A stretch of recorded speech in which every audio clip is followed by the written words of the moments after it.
All right, hello and welcome to Office Hours. As always, there is, or usually, I have no pre-recorded spiel, pre-planned business. What is up, Kate?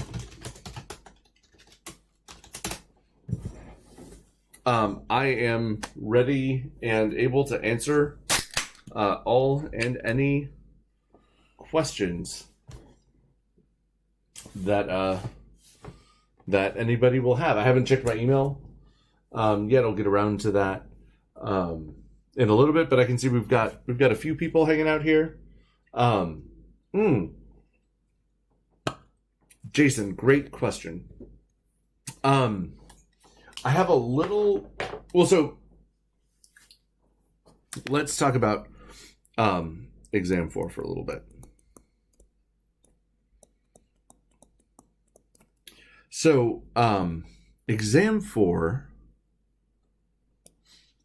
is going to... So I... Though I don't know exactly when it will be, and you'll see why for a minute here, I do know what it will be about. So Exam 4 will have the quantum numbers.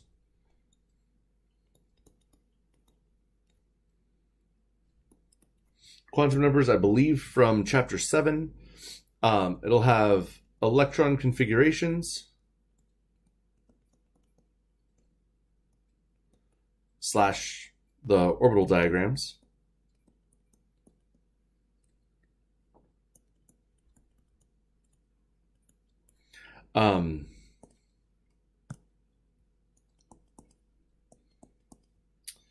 It will have Lewis structures.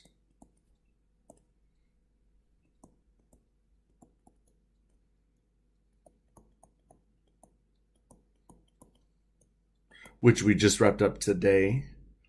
It will have Vesper theory. Which we covered most of today, not quite all of it, and then I'd also like to include at least a little bit of hybridization.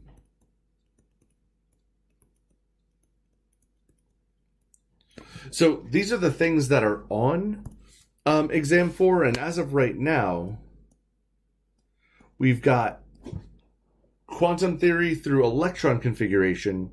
Vesper, we're about 77%.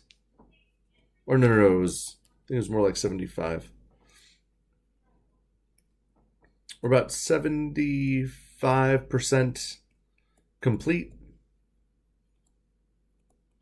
And we haven't started talking about hybridization yet. So that being said, we'll probably be able to finish up, we will finish up Vesper theory on Monday. So I need to look at the calendar and make some decisions on when we're going to hold Exam 4. I said I wanted to wait till the two lectures were kind of done this week, so I know how far we are. Now I do. I just haven't been able to sit down with the calendar, look at, okay, when it would fall, when is our final going to be held? Because we're kind of in like the last month-ish of class. So, the short answer to your question, do I know when Exam 4 will be available? I don't know exactly, but it should be soon. It could be as early as a week from Friday. It might be a little later. I need to sit down with the calendar and kind of plan out the our semester's end, because I want to try to space things so it's not super crowded, etc. So anyways, that's kind of the that's as much information pertaining to your question that I got at this point. At least it shows you what's going to be on Exam 4, and then there will be more information coming forthcoming about when specifically it is once I have a chance to survey our calendar. All right, let's see. Lab 9 questions. Yes, Logan, we totally can. Let me take a look at Kate's question. Looks like it might be the same or related. And then I'll hit yours up, Logan. All right, let's see. When calculating averages, is it possible to end up with a more precise value? Do you apply the rules for Sig Figs? Yes. Okay. Okay. Kate, great questions. So let's talk about Lab 9 for a little bit.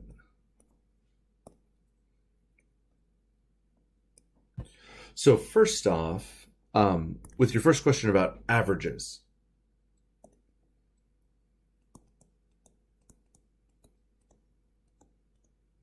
it is totally possible. Well, let's see. Is it possible to end up with a more precise value? It is possible. And let me see if I can quickly artificially create an example.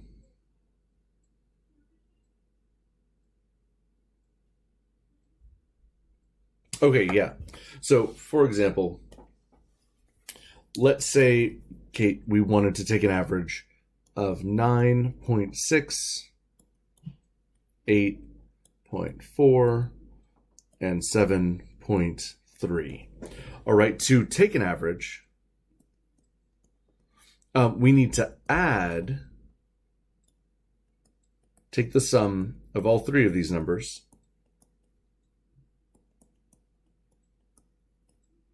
and divide by the total number of things, right? So we got 9.6 plus 8.4 plus 7.3. This comes out to be, when you punch these all in, 25.3. All right. Now, when you look at the rules for Sig Figs, and you see the precision of the three numbers we added, they're all precise to the first decimal place. Our answer, therefore, must be precise to the first decimal place, and it is. So we don't need to round or do anything to 25.3. All right. Now, when we go 25.3 divided by 3, my calculator is telling me that the answer is 8.43333333 forever. All right. Now, when we apply the rules for Sig Figs for division, we have to go with whichever number has a fewer number of Sig Figs. Our answer has to have the same amount of Sig Figs as whichever one our numerator denominator has less. And if you look at our numerator, we have 3 significant figures, but our denominator right here, this is exact.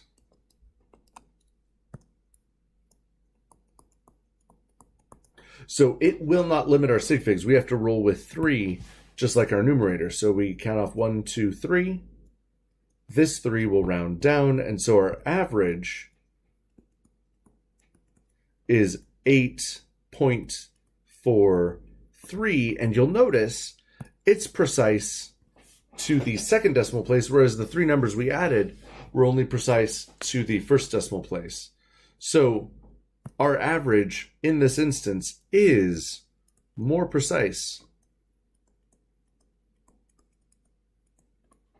than our original values.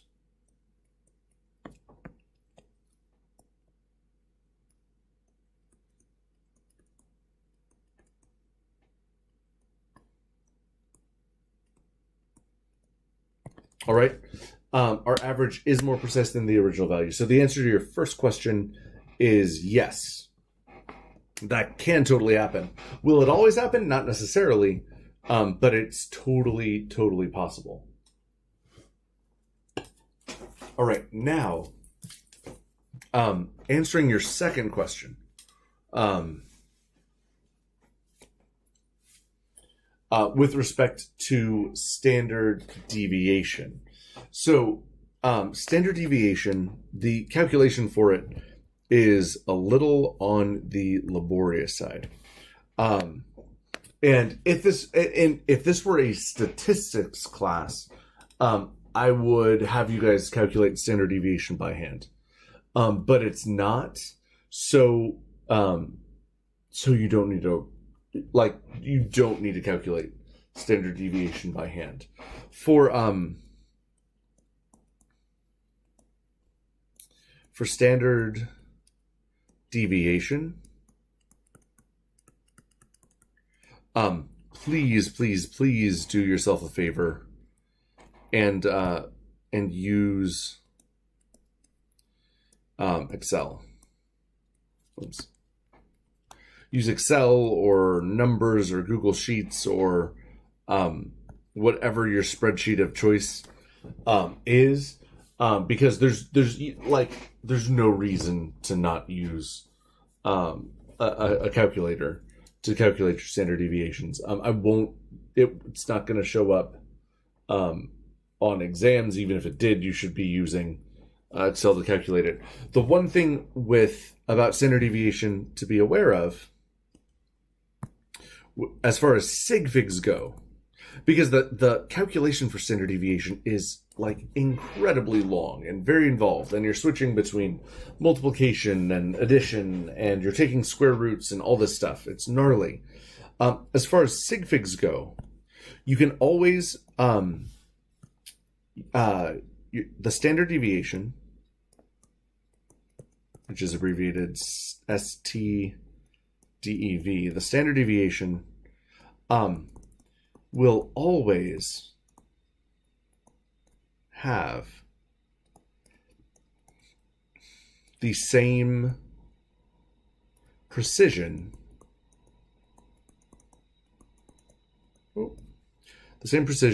as the average.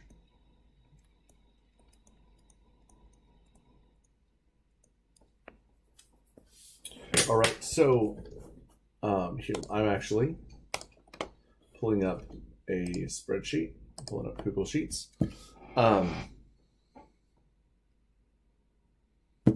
Because I'm just going to take the standard deviation real quick of the three numbers that I averaged on the previous slide.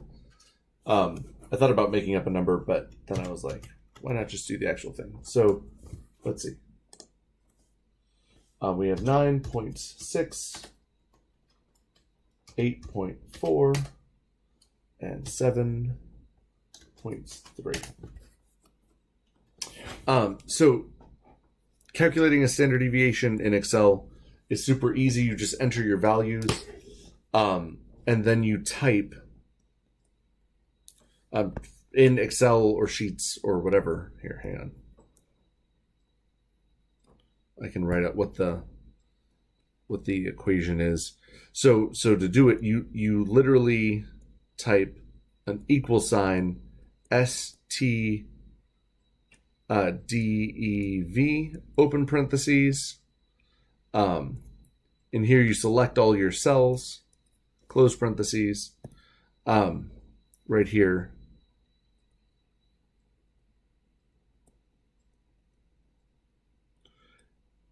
you select the cells. So what I just did is I entered 9.6, 8.4, 7.3 into a sheet, and now I'm typing equals STDEV, open parentheses, and then I'm just dragging and highlighting those three cells and closing parentheses, and I hit enter. Let me get my average too.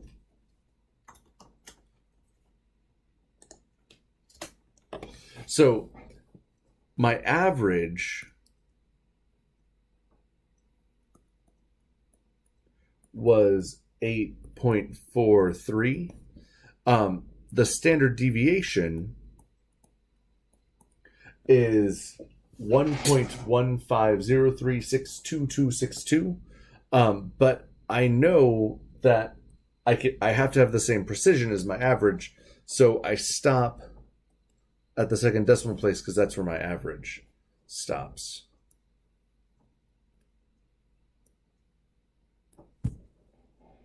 So as long as your standard deviation has the same number of decimal places as the average, your sig figs will always be spot on. So just use Excel or sheets or numbers, or graphing calculator if you prefer. But I'm not going to test you on handwriting standard deviation. You don't need to show handwritten standard deviations for the report for experiment 9. And so that's how you should handle standard deviation for this lab report. Kate, you are so welcome. All right, Logan, let's talk a little bit about our the calculations for this experiment. And oh yeah.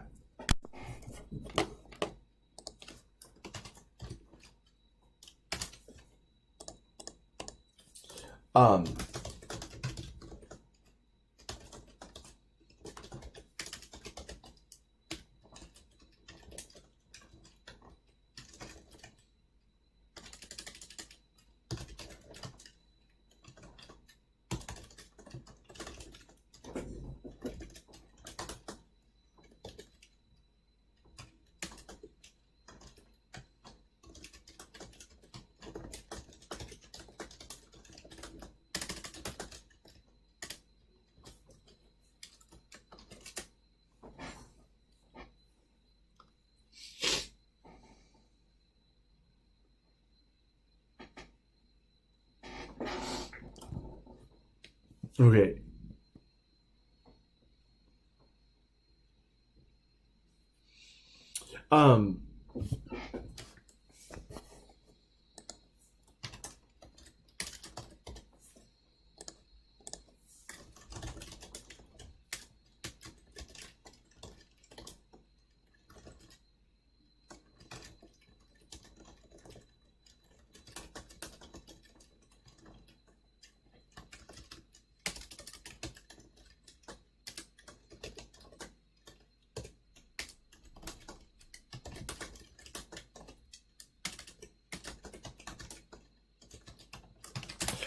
Eric, I would double check your calculations.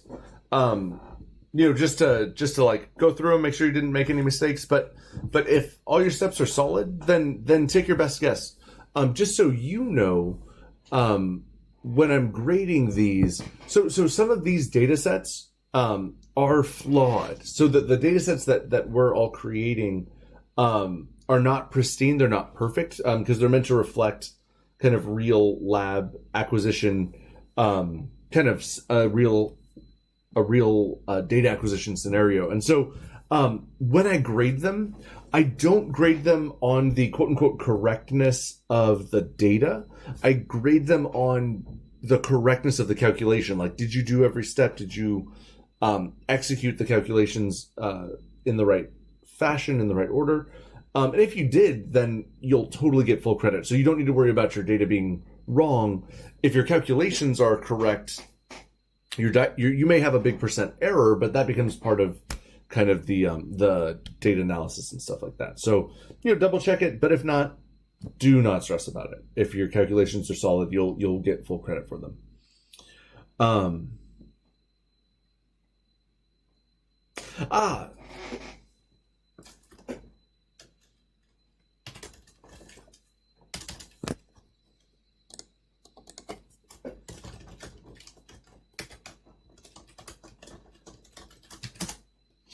Okay, let's see. Okay, Logan, you wanted a walkthrough on the Lab 9 calculations. So, let's see, I want to open up. There we go.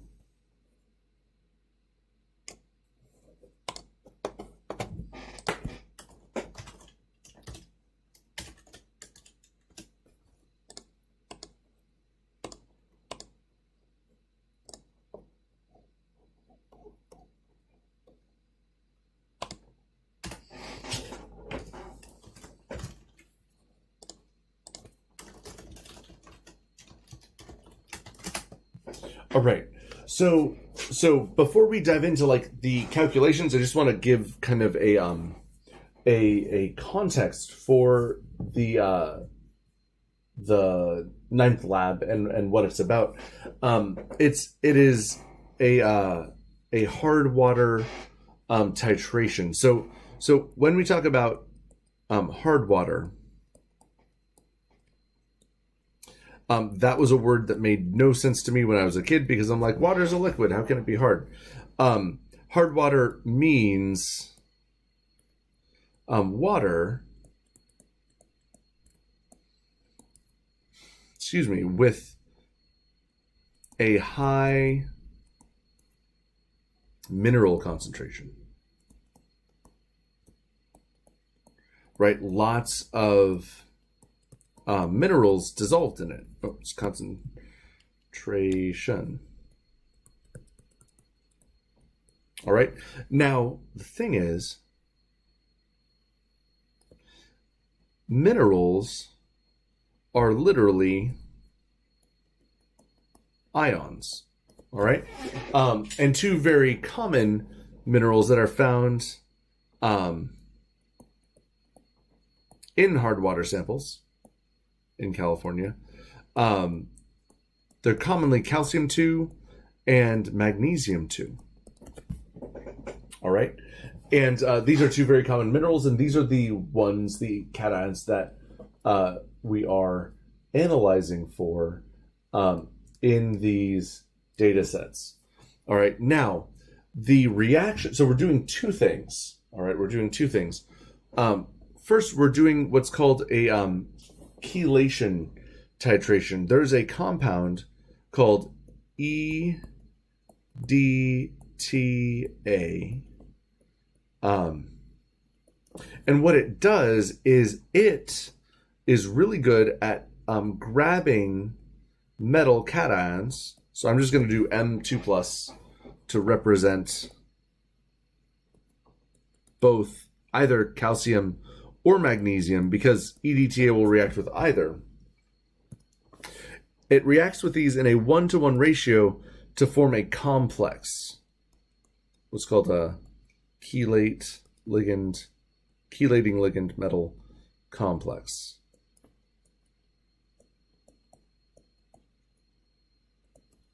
All right, and this is the reaction. So in this reaction, you have a and this is what's important here, you have a 1-to-1 ratio of moles of EDTA that react and moles of metal cations present in your solution. So, for example, we're given that, let's see.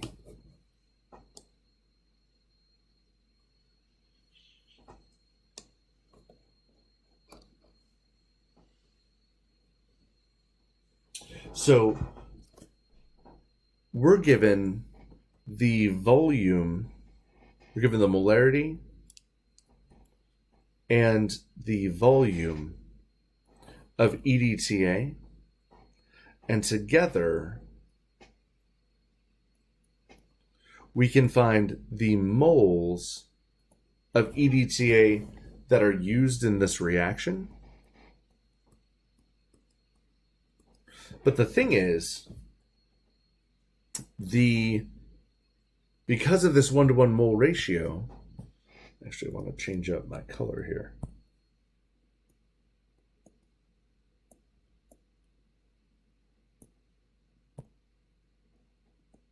Because we have a 1-to-1 mole ratio, the moles of EDTA are equal to the moles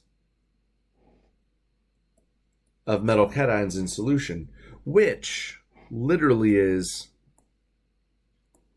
the moles of calcium plus the moles of magnesium.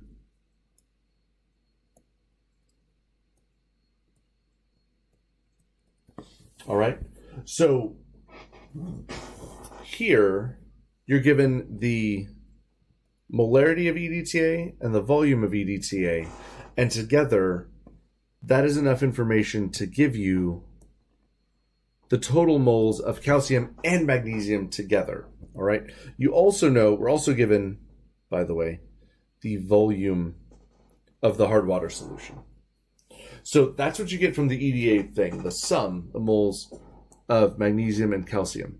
Now, you're asked to determine the molarity of calcium, right? We need to find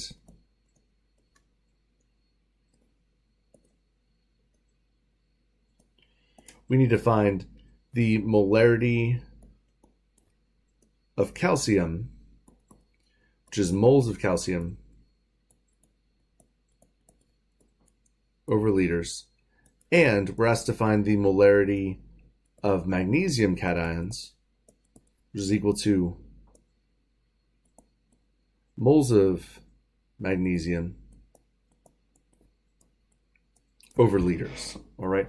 And our denominator is given. We're told the volume of hard water used in this experiment. All right. We're told the volume of hard water used in this experiment, and thanks to the EDTA titration, we now know what the sum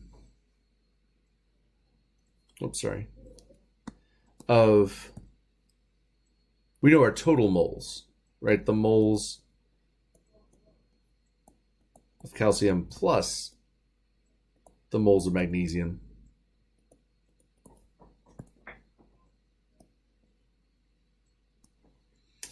These are equal to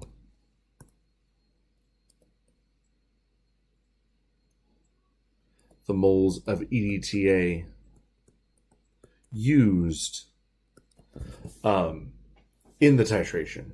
All right. Now, we're close, but we're not quite there yet. We need to know what the individual moles of calcium and magnesium are before we can calculate these molarities. All right, and the piece of information that we're going to use is the ISE reading on calcium. All right, that is our ace in the hole. Because we're given an ISE reading for calcium, it tells you, actually,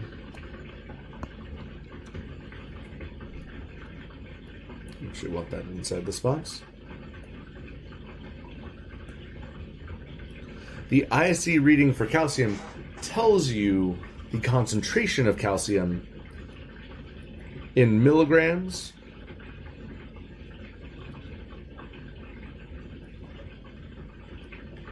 per, liter?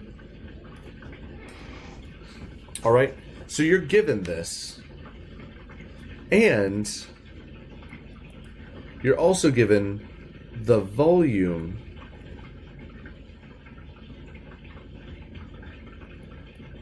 of the hard water sample.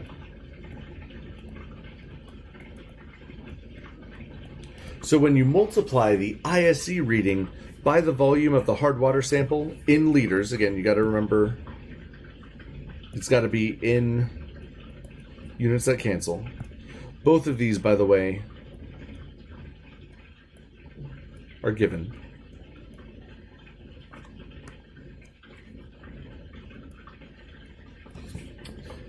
This will equal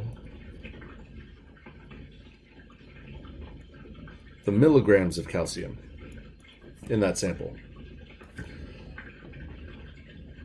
which you can convert from milligrams to grams, and then you can convert that from grams of calcium to moles of calcium. Once you know this,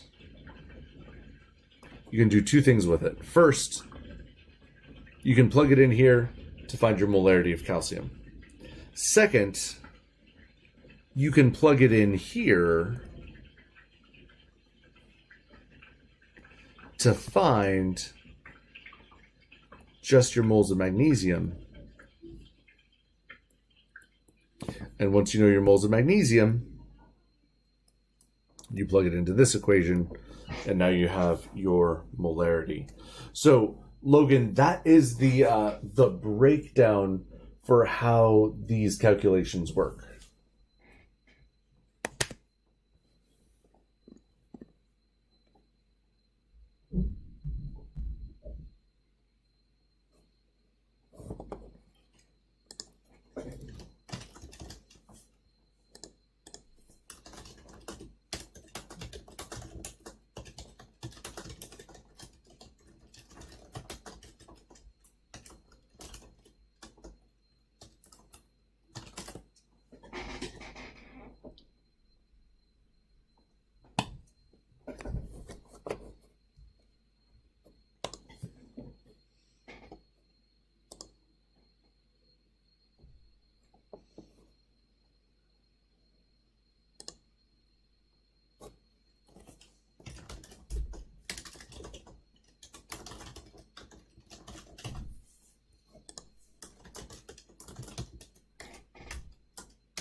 All right, Kate, let me see. What if you write your average?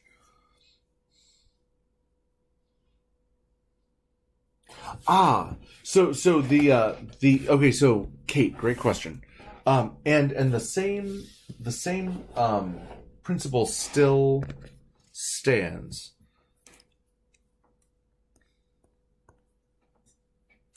Let's see. Oh, I guess it's still Lab 9. So here's the deal.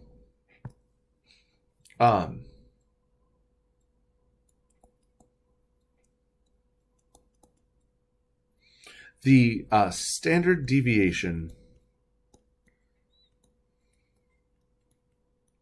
always has the same precision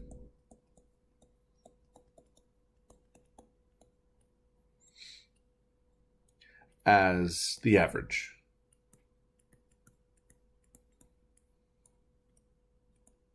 All right, so let's say, for example, that your average is 3.00 times 10 to the fourth. All right. When you look at what this number is, right, 3 times 10 to the fourth is 3, 1, 2, 3, 4, right? It's 30,000. All right. When you look at the precision of this number, it's precise to this place. What is that place? Well, that is the hundreds place. All right, this is the hundreds place.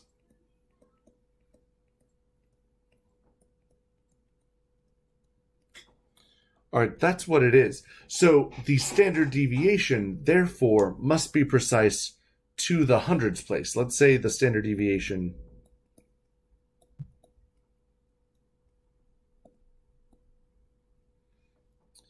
is 1400.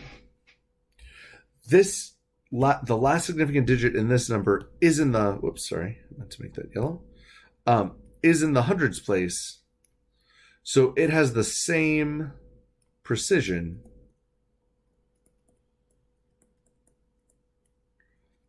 as the average. Oops.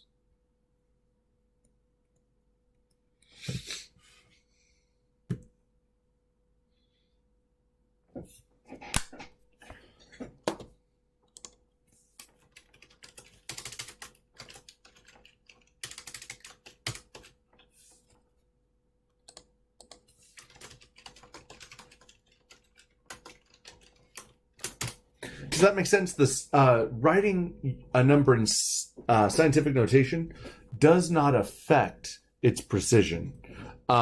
It disguises the precision, because when you look at 3.00 times 10 to the fourth, it looks like it's precise to the second decimal place, but what place value that spot has is actually the hundreds place.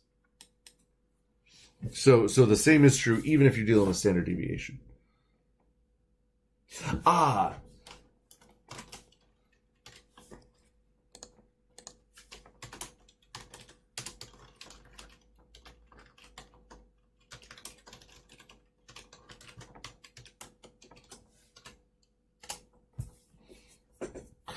That is a coincidence that the hundredths place here relates to the hundreds place. That's only because we're dealing with 10 to the power of 4. If we had, so that was pure coincidence. If we had 3.00 times 10 to the fifth, that's our precision. But this number is 300,000. 1, 2, 3, 4, 5. So this place value is this place value right here. And so this is the thousands.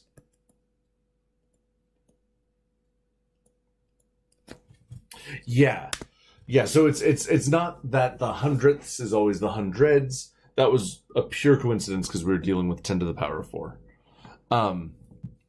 to figure out what the actual place value of the number is, you have to write out the number, not in scientific notation, and then count how many spaces over is it. In this case, it's 1, 2, 3. And that tells you that the precision for this number is in the thousands place.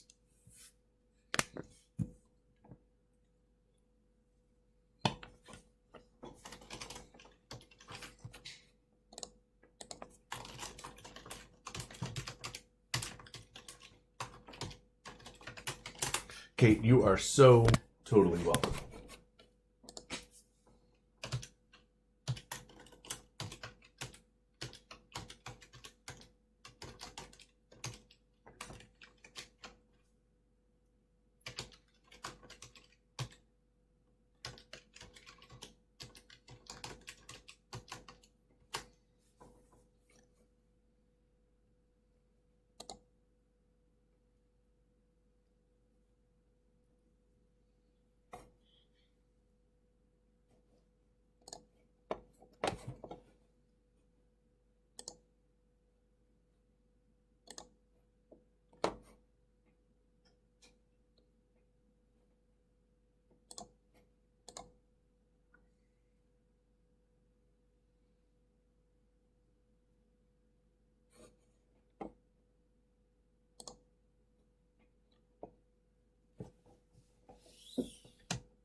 Ah.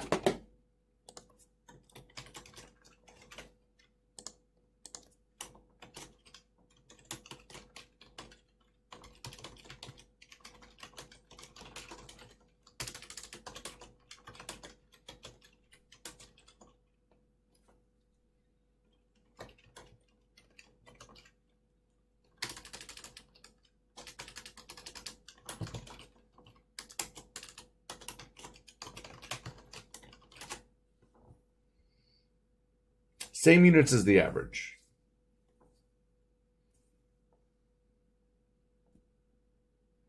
Because what a standard deviation is it tells you, yeah.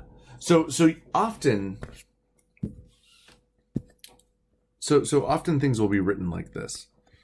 You'll have like 83.1 plus or minus 6.5. And this is the average. This plus or minus thing is the standard deviation.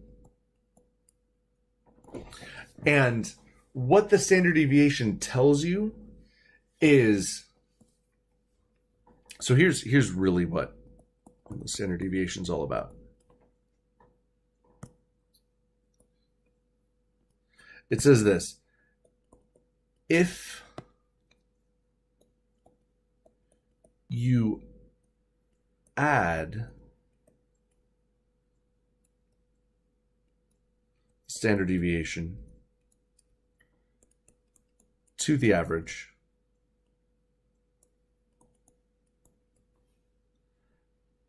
and subtract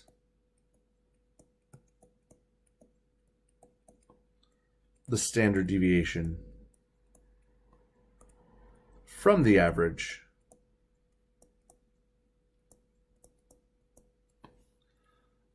those two values, the plus the standard deviation and minus the standard deviation, give you a range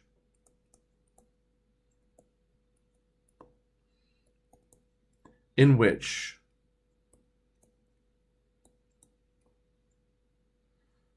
I think it's like approximately 67%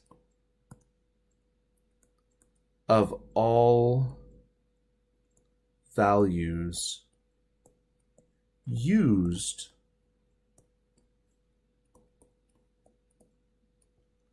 to calculate the average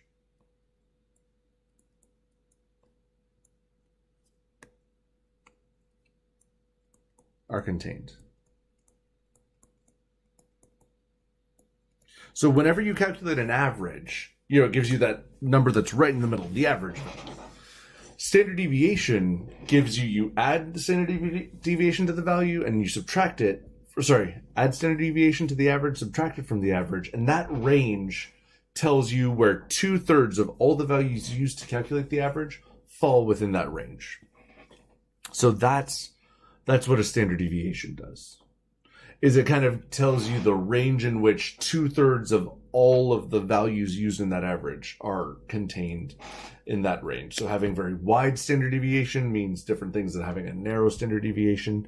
If you have a small standard deviation, that tells you that most of your data falls within a very narrow range. It's very precise, whereas large standard deviations tell you that the values to calculate the average are kind of spread out over a large area. Yeah. But that's more statistics, which is a different class than the one you're taking and I'm teaching.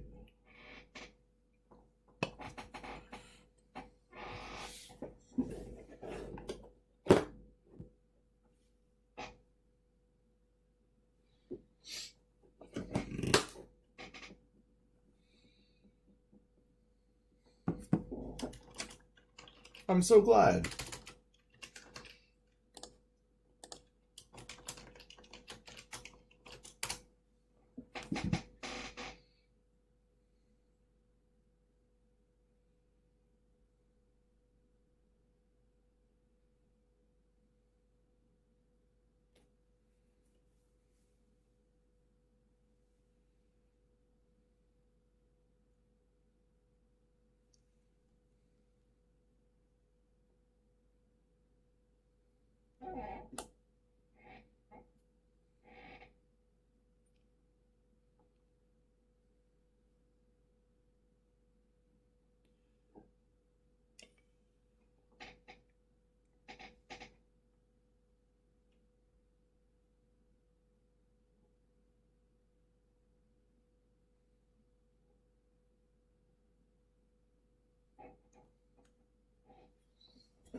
Yeah.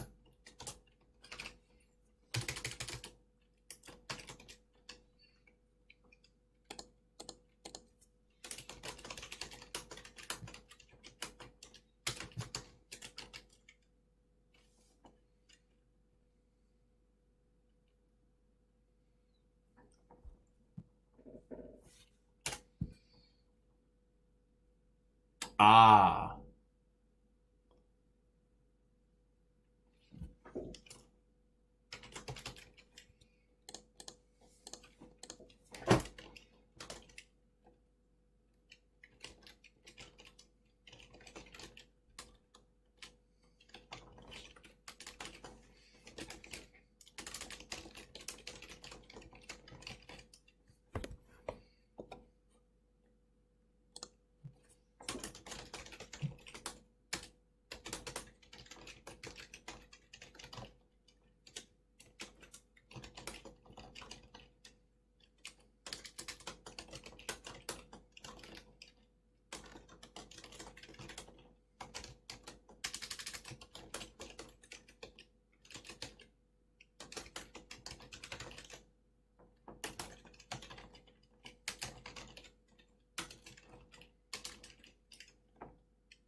Yeah, Logan, I totally went through the calculations for Lab 9. If you still have questions, I'm totally down to walk you through any parts that are muddy or don't make sense.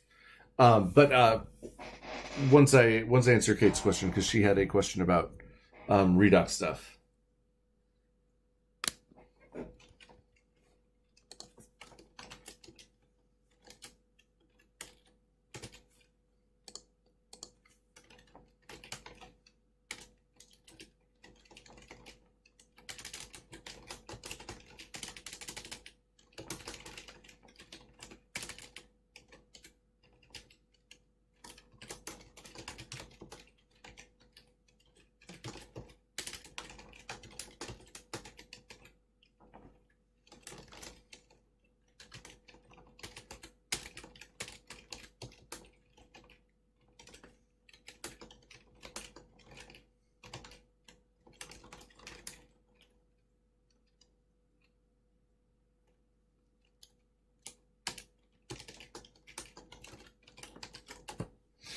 All right, so let's talk about some redox stuff.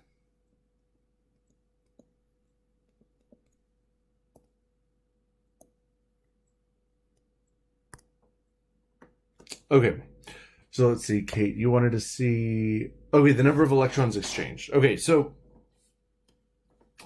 first we should get a redox reaction.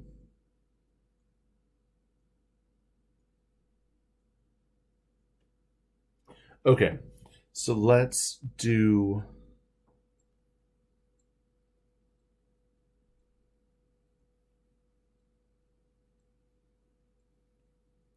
Let's do copper 1 cations reacting with O2 to produce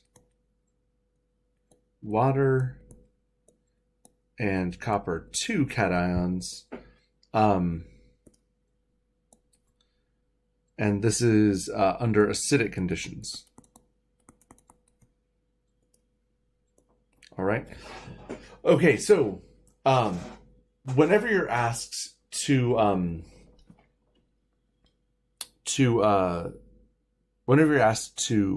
determine the number of electrons exchanged in a redox reaction, what we need to do is, this is another way of asking you to use the half reaction method to balance a chemical equation. Because what we got to do is we got to figure out how many electrons are being produced by the oxidation half reaction, how many electrons are being consumed by the reduction half reaction, and then balance those two. And once the electrons are balanced, then you'll know how many total electrons are exchanged. So we got to go half reaction method. I'm going to take the copper half reaction first. So we have copper 1 going to copper 2, just because it's pretty straightforward. We have the same number of copper atoms on both sides, so we don't have to worry about balancing the atoms. But when you look at the charge, we have a charge of +1 on the reactant side and a charge of +2 on the product side. Now, to balance the charges of a half reaction, the only thing we can do is add electrons to both sides. Not to both sides, sorry, to one side or another. So we can only make a side more negative. So to balance our charges here, we need to add 1 electron to our product side. So we have a +2 -1, and now our charges are balanced here. Yes, totally. That last step, once you balance the electrons, that tells you what's exchanged.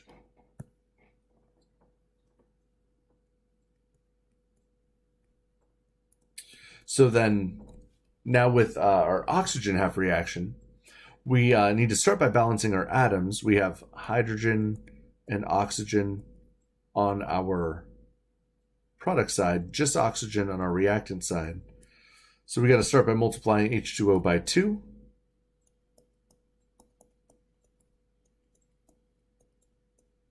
Now we got to balance hydrogen. To do that, because we're under acidic conditions, we add 4 moles of hydronium.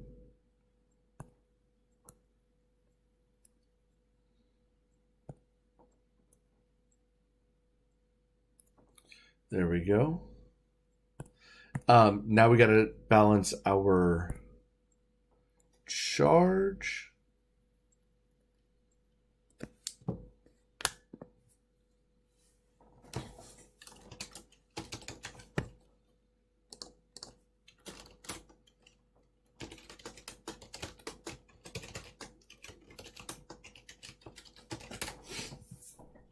All right.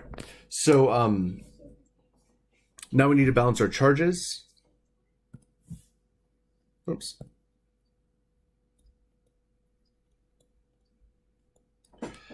For this half reaction, the half reaction with oxygen, and we have a total charge of +4 on the reactant side, a charge of 0 on the product side, and so again, we can only add negative charges, right? So we need to add 4 electrons to the reactant side so that we get +4, -4, is equal to 0, and now our charges are balanced for both half reactions. All right, the final step here is we need to make sure that the electrons being produced in our oxidation half reaction are equal to the electrons being consumed in the reduction half reaction. And here, our copper oxidation produces 1 electron, our oxygen reduction consumes 4. And so we need to multiply everything in our copper half reaction by 4.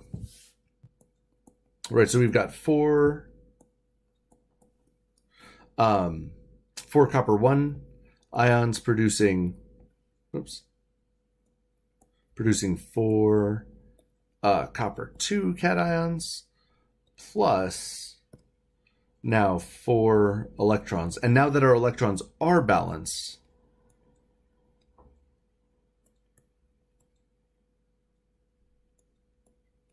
right? Now that our electrons are balanced, that tells you the number of electrons that are exchanged in this redox reaction. So the answer to the question, if this were the reaction in question, would be 4 electrons are exchanged.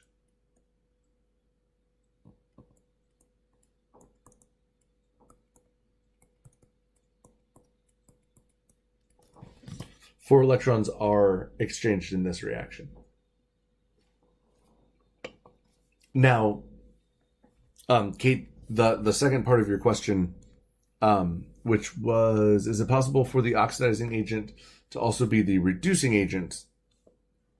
It is totally possible if you look at a reaction like the following.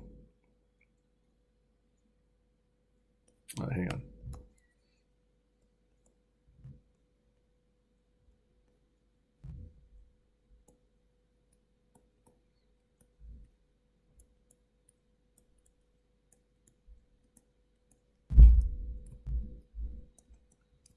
If we assign oxidation states, bromine has an oxidation state of 0 in Br2. In Br minus, it has an oxidation state of -1. In bromate, oxygen has an oxidation state of -2. And so bromine has an oxidation state of +5. One thing you'll notice is that we start going from 0 to -1. That's reduction.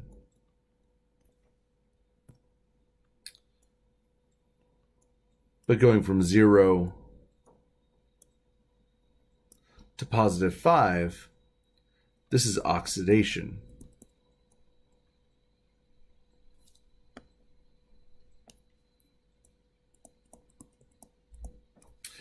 In this case, what happens is you have more than one molecule of Br2 reacting. And this is not balanced, obviously.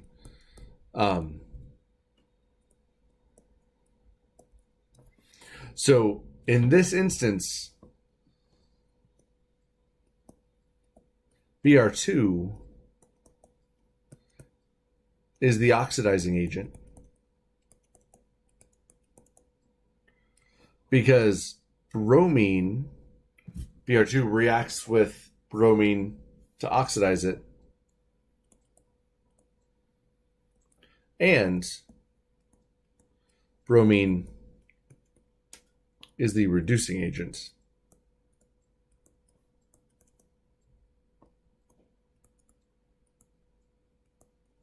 As well. So is it possible? Totally. You'll really only see this scenario, Kate, when you've got bromine, iodine, chlorine can do this, etc. But it can't happen. The dead giveaway, though, is there's only going to be, at least in the original reaction, just one thing on the reactant side.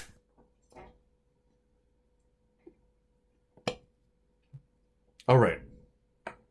So let's go ahead and jump to, okay, Logan, let me see. You're looking for moles of calcium plus magnesium. Okay.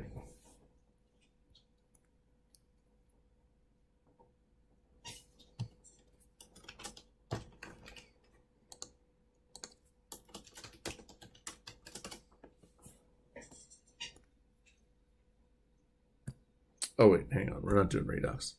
We're bouncing back to...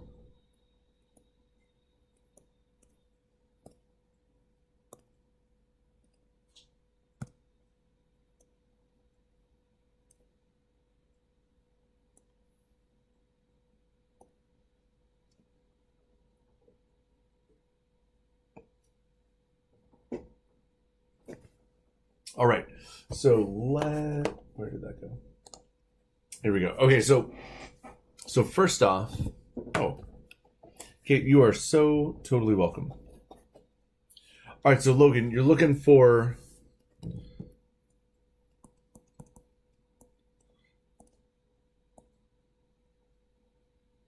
so you're trying to find moles of calcium 2 plus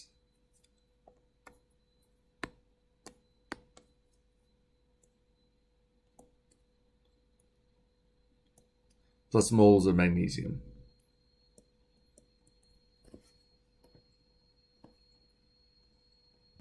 All right.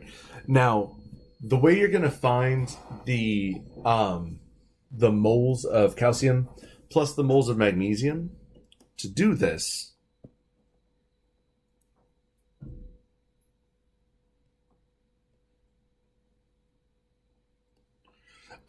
it's all going to rely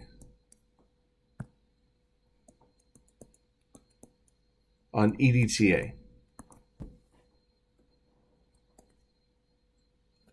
All right. So EDTA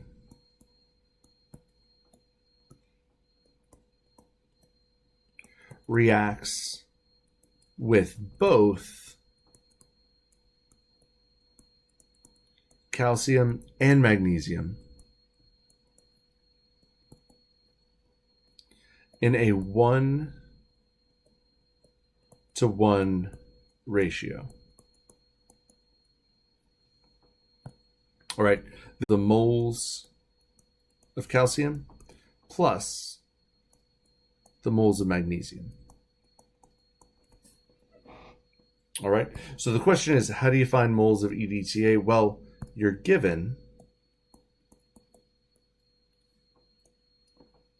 the molarity of EDTA and you're given the volume.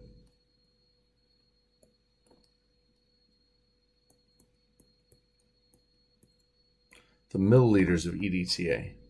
And you can use these together to find your moles of EDTA because molarity is equal to moles over liters. You multiply both sides by liters.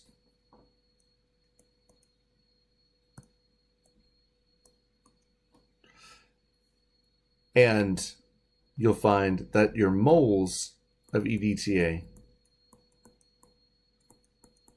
equals your molarity of EDTA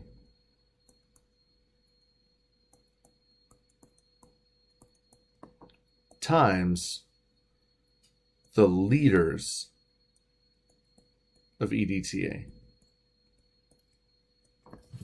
All right. And the thing is, both of these are given.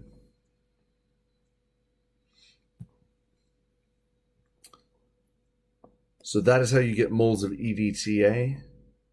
You multiply your molarity of EDTA by the volume in liters, and those two together are equal to the sum of the moles of calcium plus moles of magnesium.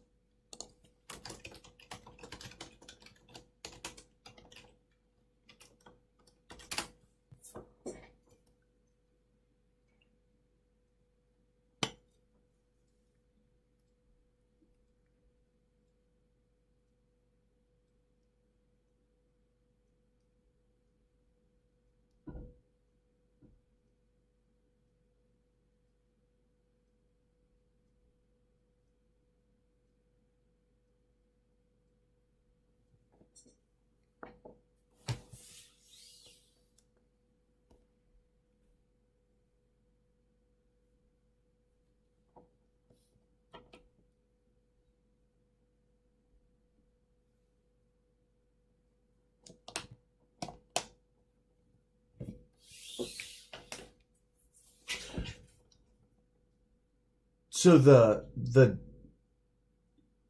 oh, okay. Sorry. Okay. I'm looking at the data that's given. And I think, and Logan, let me know if this is helpful. Let's talk about milliliters of EDTA. Cuz that I'm looking at the data sets that that you're given, and this one is not explicitly stated. So let's talk for a moment. I need to open up a new slide. Let's talk for a minute about how to get those milliliters of EDTA.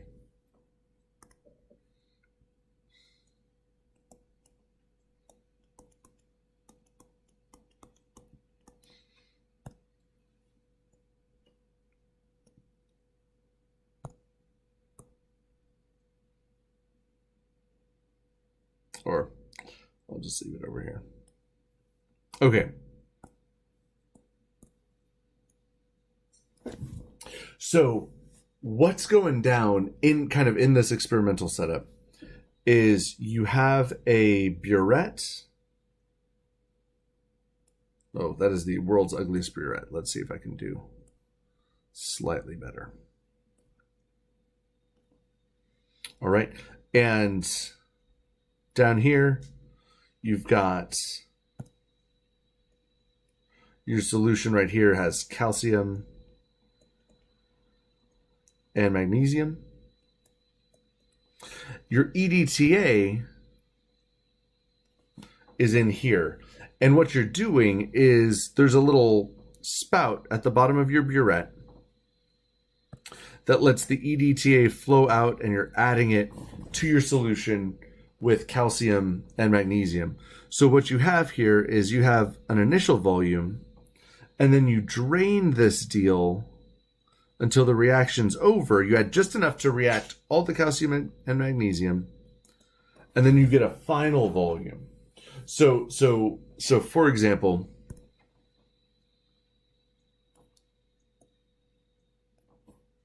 the volume of EDTA used, your milliliters of EDTA, you will find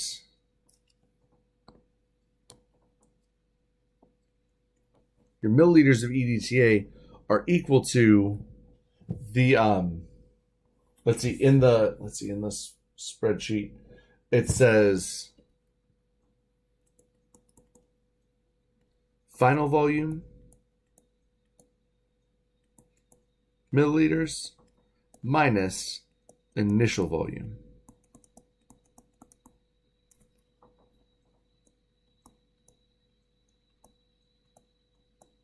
In milliliters. So that's where it's listed in the spreadsheet. They give you the concentration of EDTA, and then they give you the initial volume and final volume. You take the difference of these two, that gives you your volume of EDTA, which then you're going to use with the molarity equation. Because you'll have that also given molarity, and that'll give you your moles.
Let's see.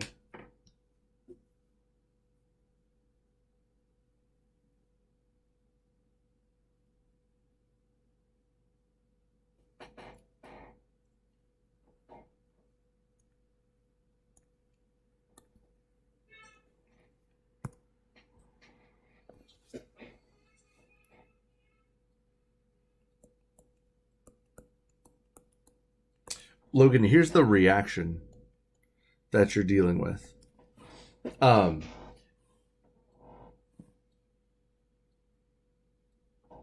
If you take the EDTA, reacts with the metal, which is aqueous. I'm just going to say metal ions. Or how about this? All metal ions.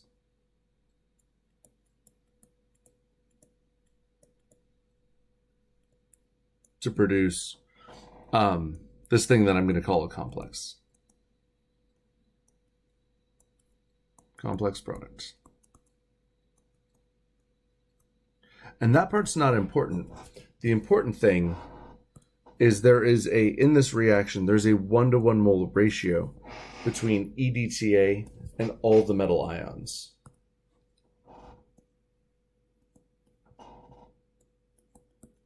So your moles of EDTA are equal to the moles of all metal ions.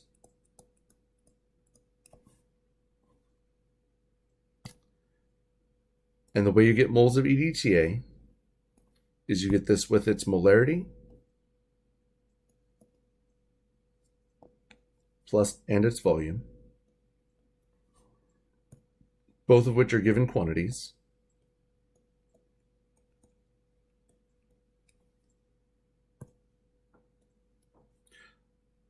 And when we're talking about all metal ions,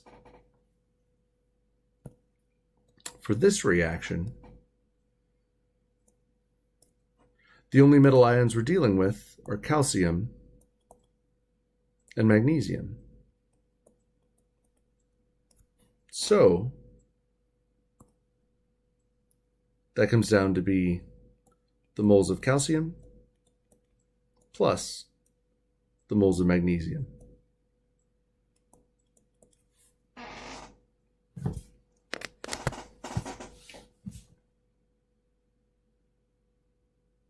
So that's how you do it.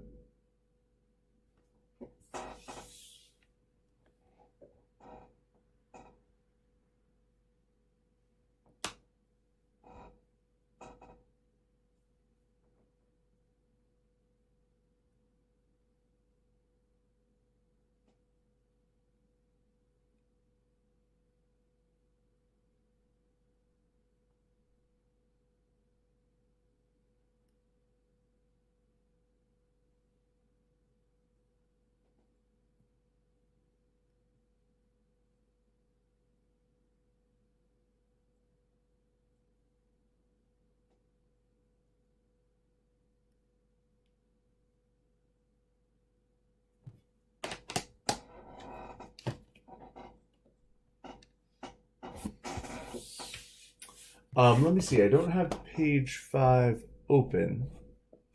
But let me pull it up.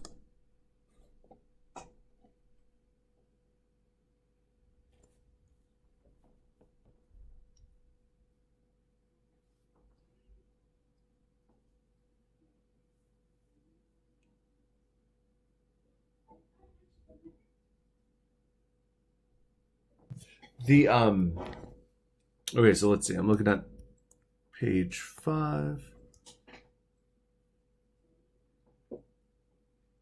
They write out moles of magnesium plus calcium equal to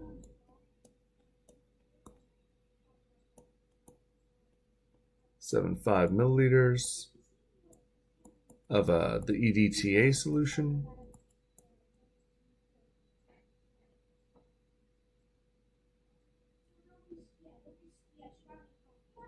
Okay, yeah. I'm seeing that subscript 6 thing.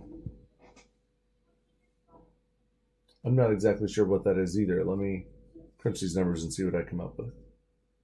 22.75 divided by 1,000 times 0.051. Ah. So, okay, so here.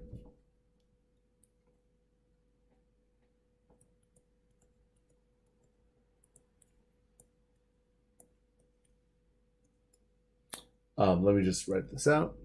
I'm sorry.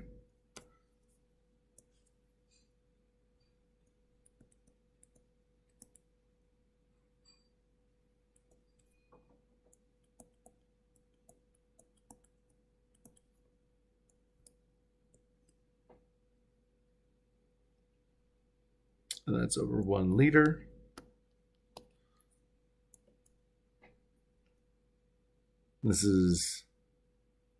There's a 1-to-1 ratio of moles of calcium plus magnesium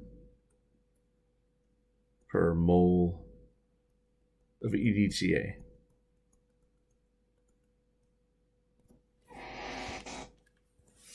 All right.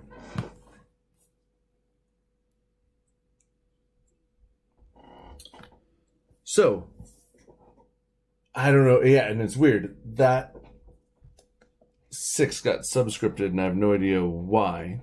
So you crunch your numbers. This is equal to 0.00116. Now, Logan, you're saying that... no, it's... Keith, that's not scientific notation. I think it's just a... I think they just messed... Oh, no, you know what it is? I think they're showing the next digit that comes after it because Sig Figs wise, there should only be 2 Sig Figs in this calculation. So I think they're just showing the next digit. So this will get rounded to 2 Sig Figs. But Logan, getting back to your question, your question is this.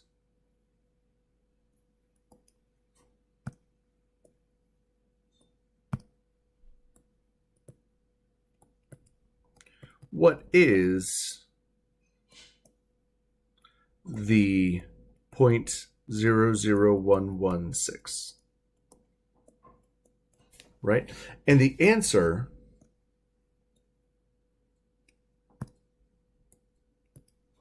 to this question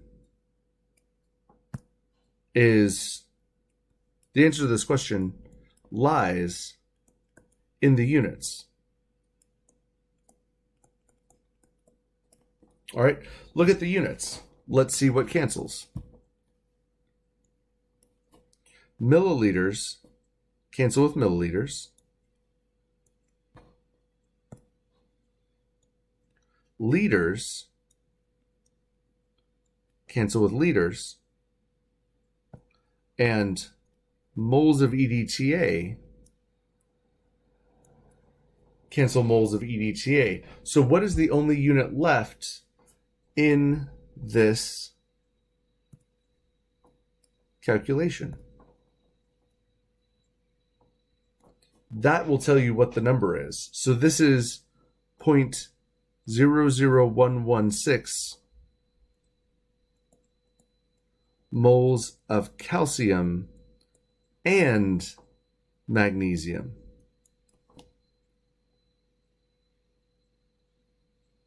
All right. In other words,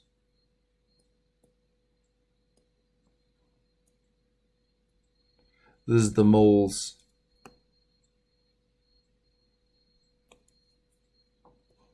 the total moles of calcium and magnesium together.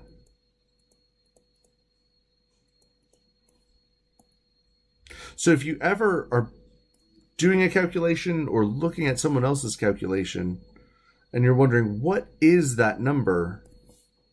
You always look at the units. That's what they're there for. They're there to tell you what that quantity is.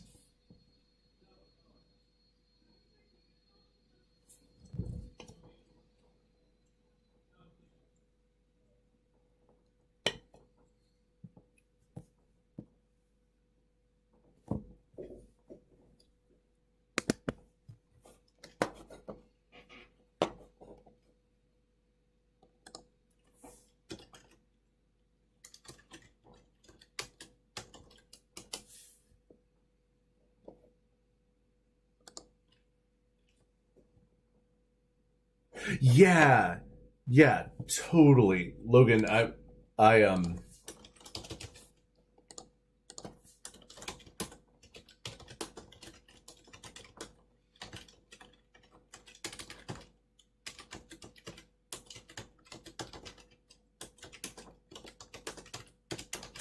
Logan, that subscript totally tripped me out too, but when I punched in the numbers, I noticed that the next digit was after the 0011 was 6. And so I bet that that's the next digit that follows, but then you've got a round. Super weird. All right, so okay, let's do Logan, that is a great question. Let's do the same sort of analysis that we did there. Zero in on the units and see what's there. So we have moles. So this is set up as moles of magnesium and calcium over liters of water. So that's a little ugly.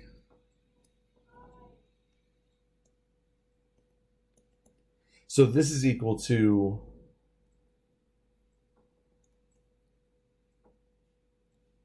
the moles. Oops, sorry, hang on. Let me write it the way they have it.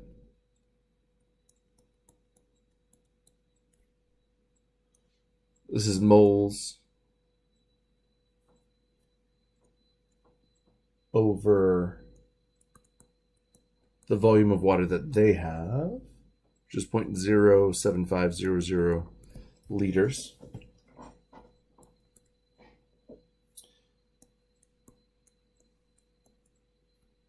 So let's see, that's 0.155. All right. And when you look at our units,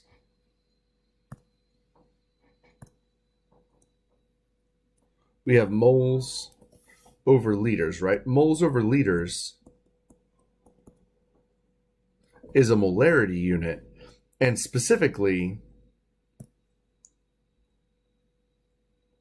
when you look at moles of what, it's moles of calcium and magnesium. So this right here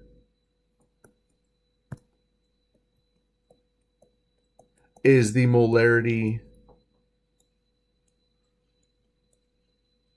of magnesium and calcium together. In other words, it's the concentration. It's the the concentration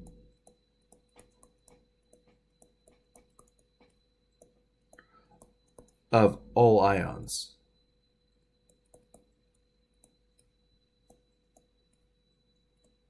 In the solution.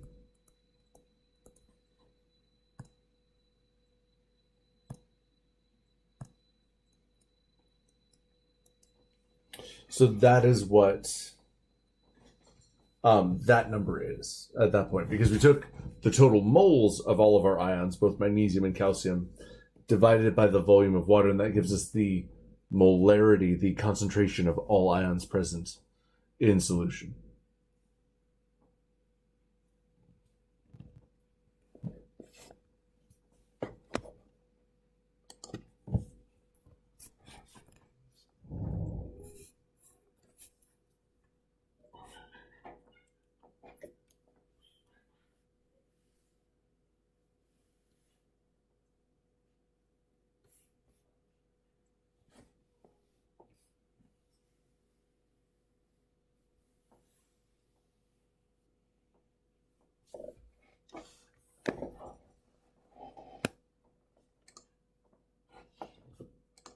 Dude.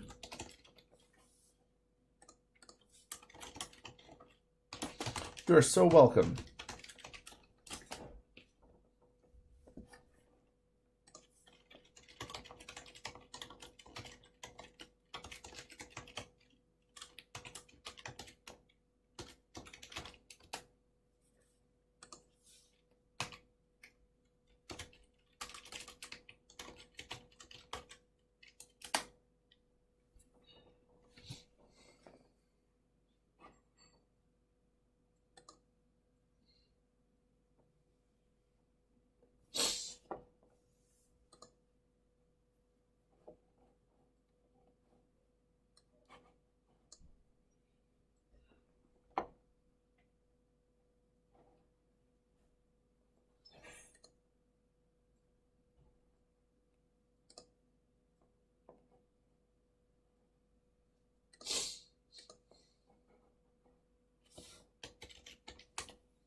All right, and also let me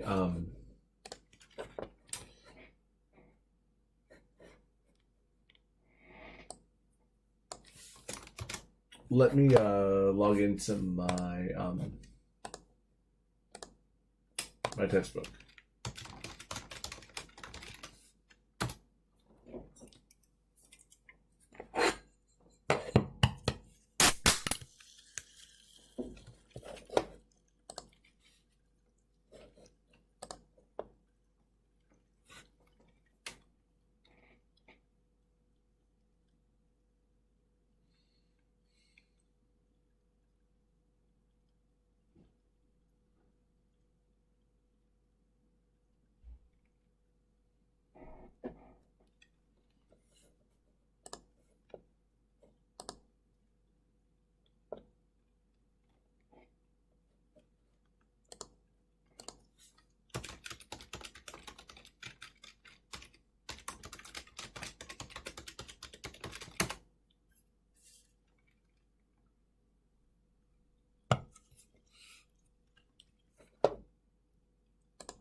All right, let's see. Chapter 9.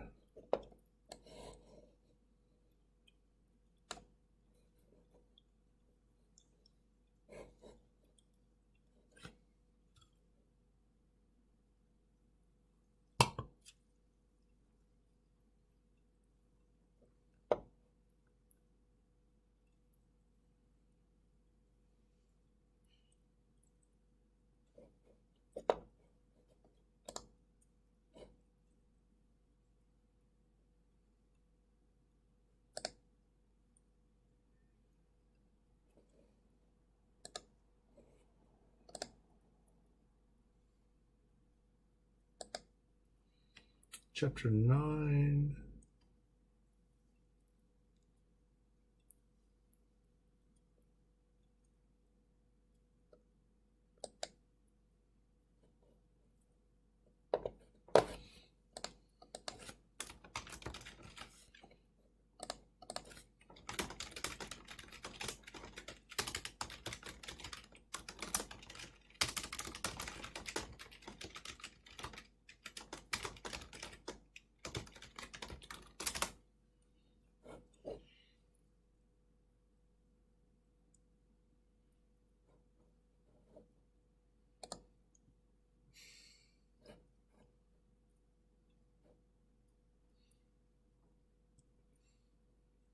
Ah, okay.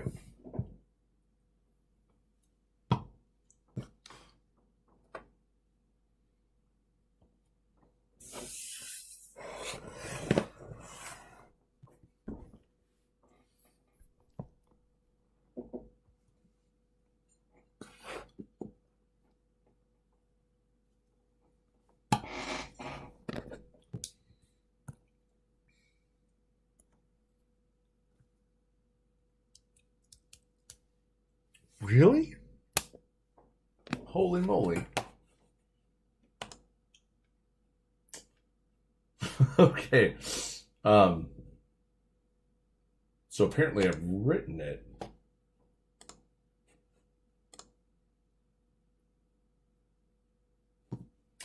Let me take a look. Because I am...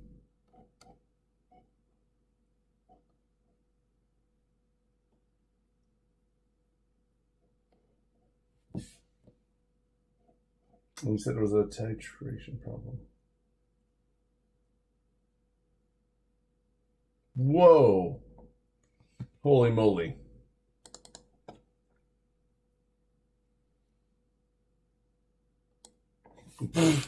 Okay.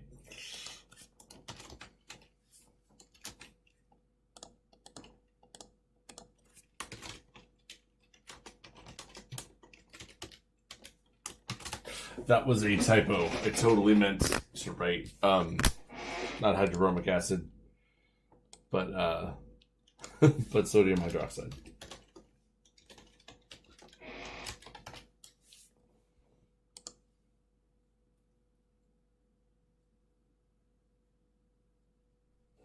Yep.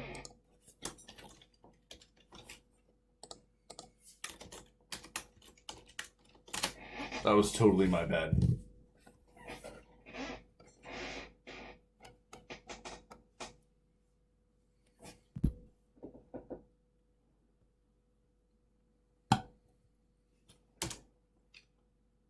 No.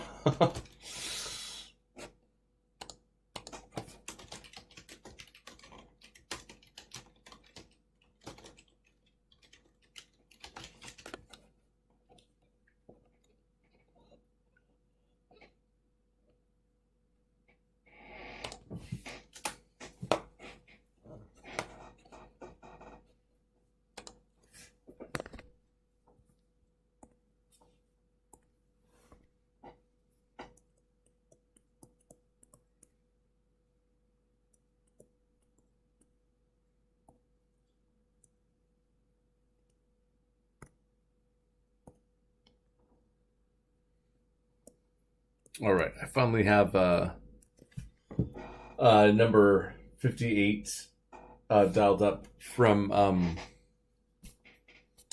Tro, and they want us to draw the Lewis structure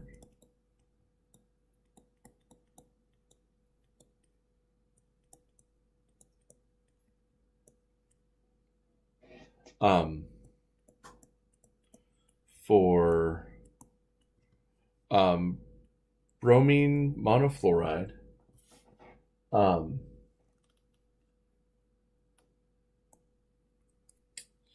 with an arrow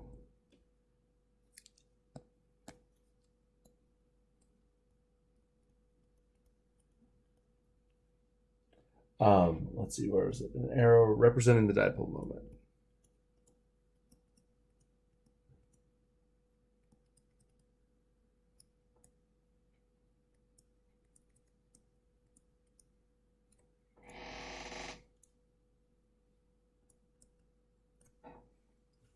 All right, and right here,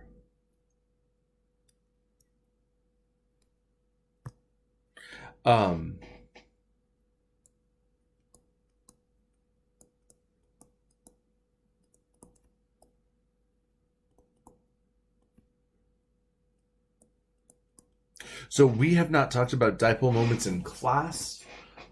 We will when we are we will get to dipole moments sometime after Vesper, but we're not there yet. So I'm going to not do that part of the problem now, just because we'll get there in lecture, but I kind of want to save it for that moment. With that out of the way, drawing the Lewis structure for BRF is not too shabby, because bromine has 7 valence electrons. Fluorine also has 7 valence electrons, so we have 14 electrons to spend. Because we only have 2 atoms, there is no central atom. We're going to spend 2 electrons to connect them.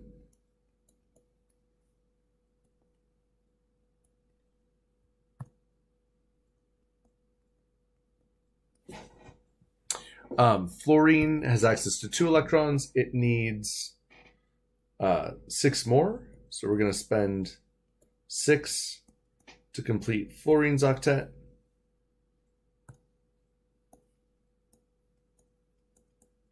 Bromine has access to 2 electrons. It needs 6 more. So we're going to spend our remaining 6 to complete bromine's octet. So this is the Lewis structure for bromine monofluoride, and we'll save the discussion for dipole moments to for a later time because we're not quite there in lecture yet.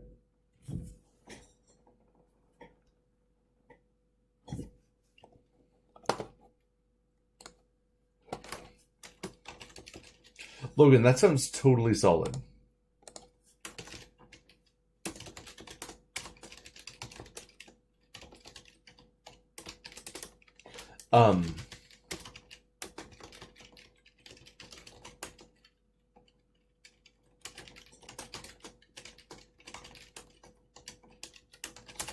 These concentrations tend to be very, very small. So the concentration of, let's see, 0.000000951 sounds totally ballpark.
Yeah. No. It's totally typical.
Lauren,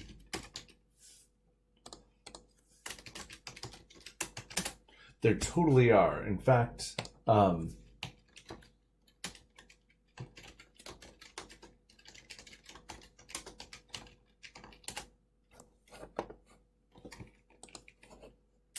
here, give me 1 second.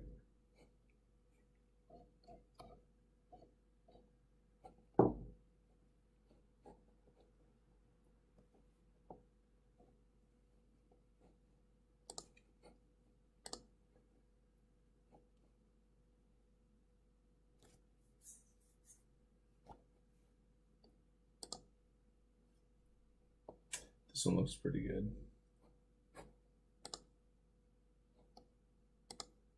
Oops.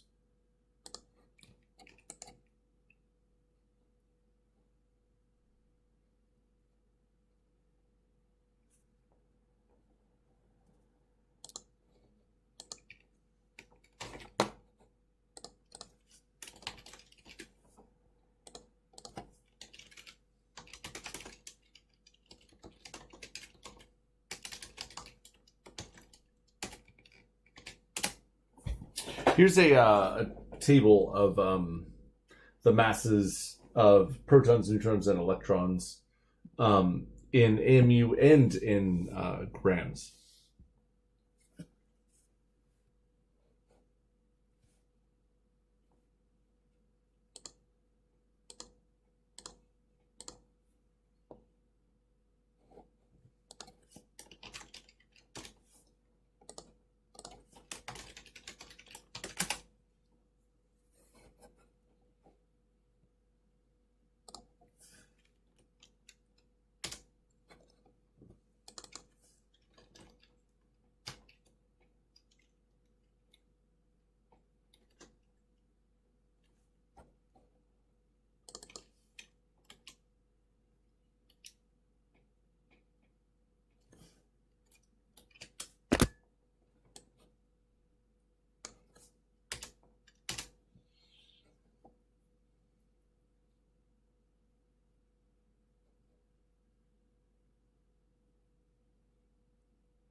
Yeah, here, let me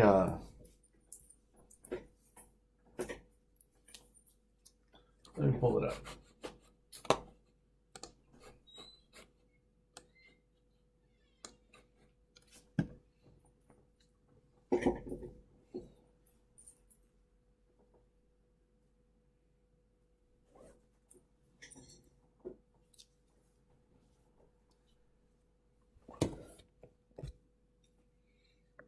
Let's see.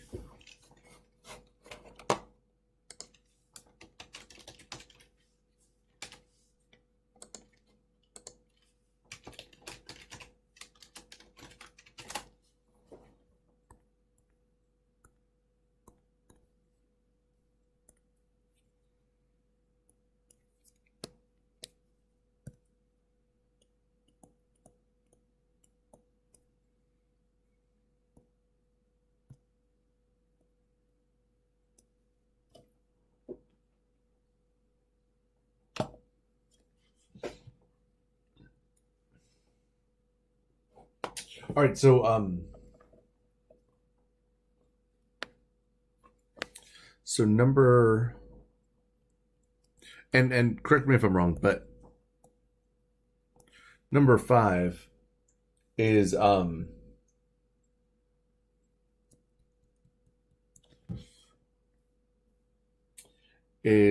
how you determine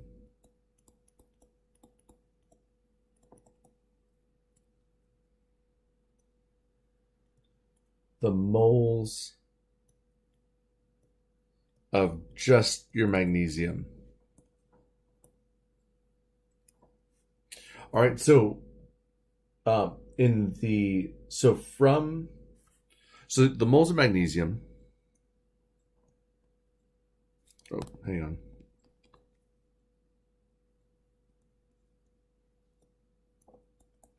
Moles of magnesium are going to equal your total moles, right? Or the moles of magnesium plus calcium minus the moles of just calcium. And we got,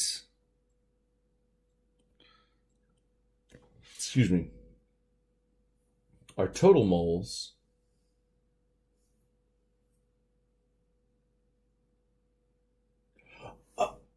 okay, hang on.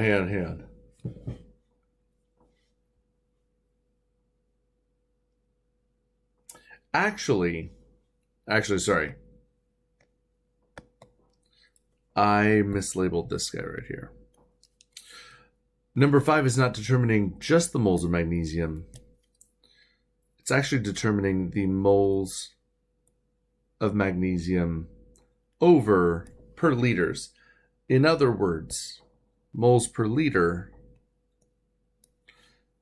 is the molarity of the magnesium.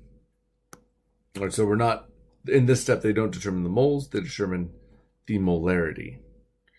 And the molarity of magnesium, oh, that's confusing. The molarity of magnesium is equal to the total molarity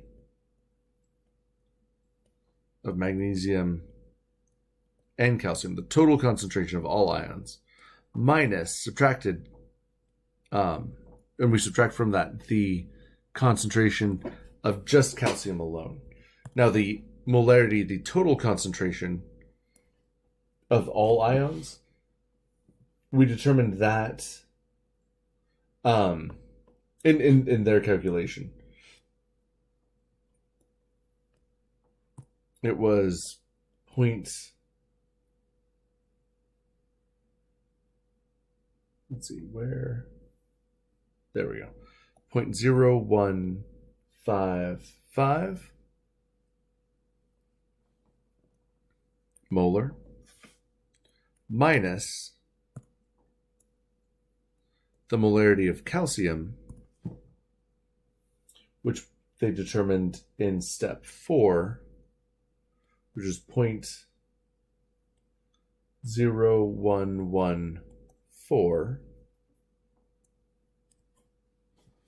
and now subtracting one from the other, 0.0155 minus 0.0114.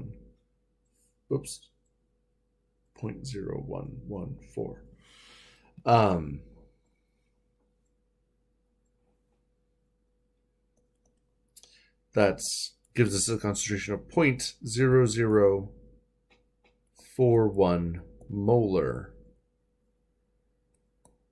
of magnesium.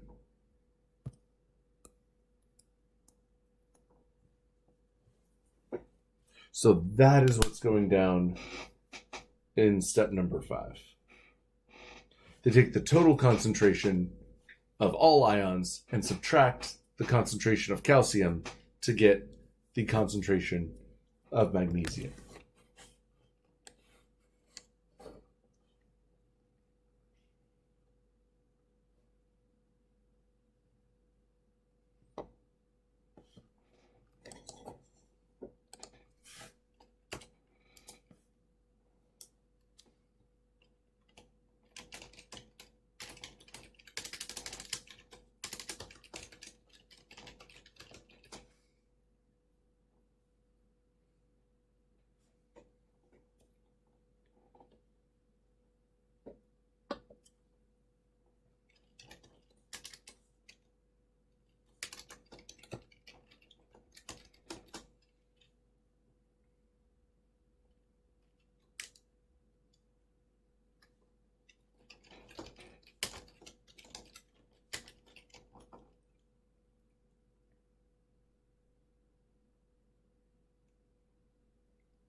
Ah, okay, Rin, great question.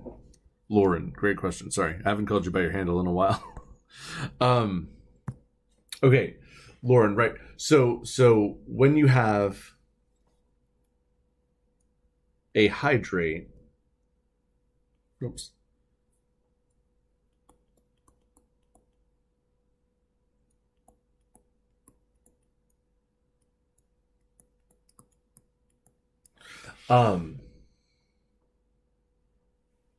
So this, if you're calculating the mass, the molecular weight, would equal the mass of magnesium plus nitrogen plus 4 H's plus phosphorus plus 4 oxygens plus 6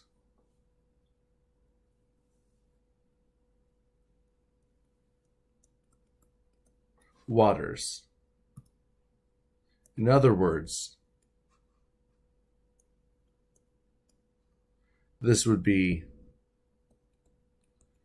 12 hydrogens plus 6 oxygens. So you can calculate it by calculating the mass of H2O and then multiplying that by 6, or you could just go 6 times 2 is 12 H's, and 6 times 1 is 6 oxygens.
Let's see.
All right, so Logan, if you're getting a negative number, there's two possibilities, and you've encountered one of them. Either you've made a mistake somewhere in your calculations, because a negative concentration isn't physically possible, or so there's either a mistake in your calculations, or there's a flaw in your data. Now,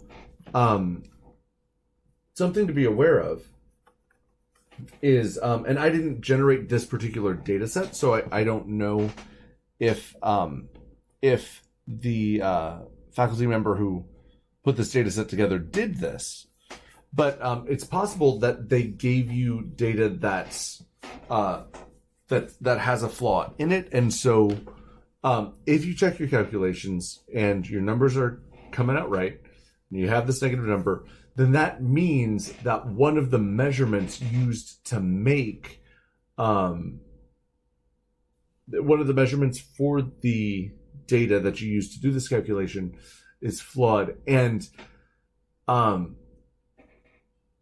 as you're analyzing your data, it's far more likely that the ISE probe gave you faulty data than the burette, because burettes are very, very accurate. So it's most likely that if you're dealing with a flawed data set, that the flaw is in the ISE reading. Again, if it's in your data, if you did your calculations correct, then you're not going to lose any points for it. And I don't know which is which. Again, I didn't create this data set, so I don't know if they included flaws of that magnitude. So I would double check your calculations. If you're feeling confident that there is no mistake, then write up the report as if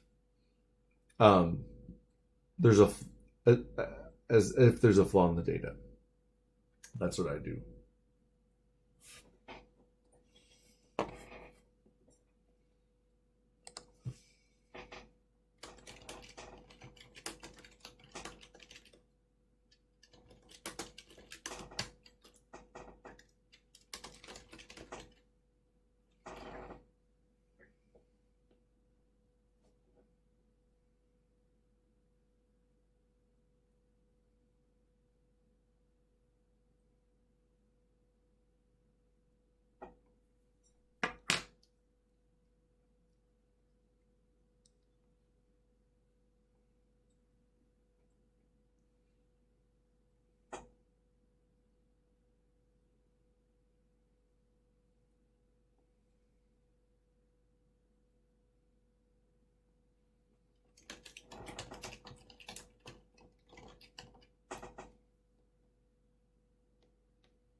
I sure can.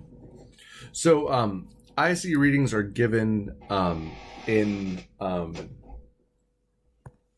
milligrams per liter. So, excuse me, for example, let's say we have, excuse me, an ISE reading. Whoops, sorry, I need to open a new, a new slide.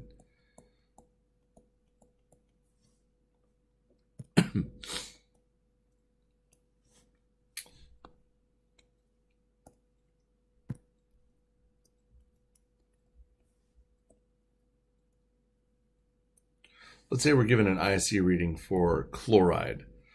That is 394.2, and these are always given in milligrams per liter. All right, and we want to find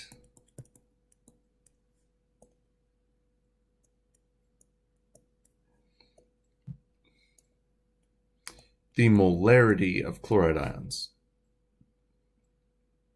All right. Again, remember, molarity is moles of chloride over liters. And when you look at the ISE reading, we need to convert milligrams to moles, and we need to convert, oh, actually, we don't need to convert the denominator, because you'll notice that that we're given each in liters.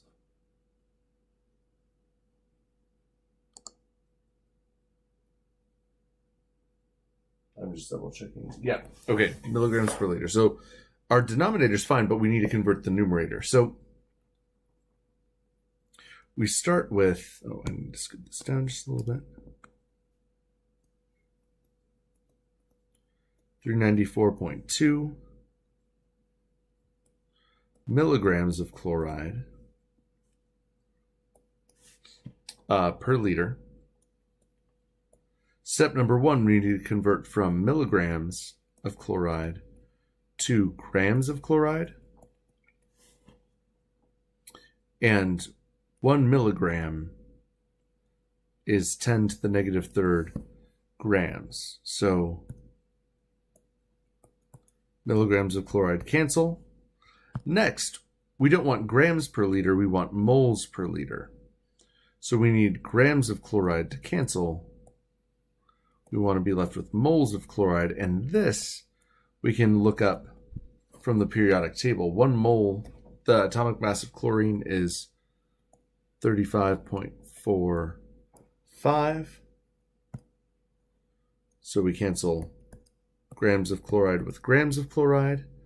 And now you'll notice that the only two units left are moles of chloride per liter, and that is the definition of molarity. So this would go 394.2 times 10 to the negative third divided by 35.45. So for these numbers, which I just made up, and for chloride, this would come out to be, let's see, 4 Sig Figs, 0.0, weird, 1112. This is moles of chloride per liter. And that, whoops, it's not me to do that. That is how you convert an ISE reading, which is in milligrams per liter, to molarity. You use the unit conversion to go from milligrams to grams, and then the atomic mass to go from grams to moles.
Okay, let's see. Chapter 7.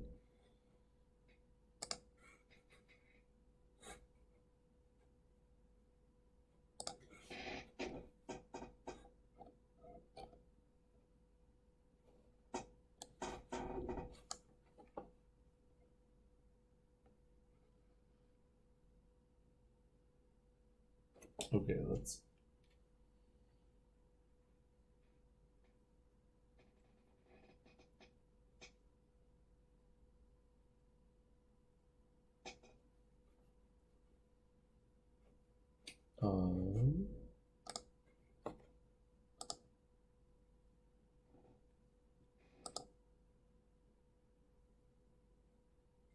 Chapter 7, 49 and 52.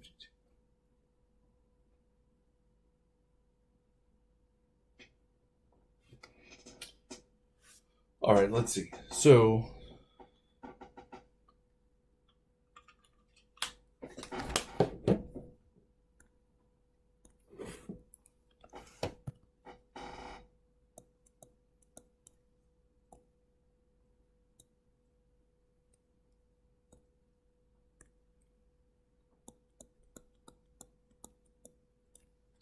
starting with number 49.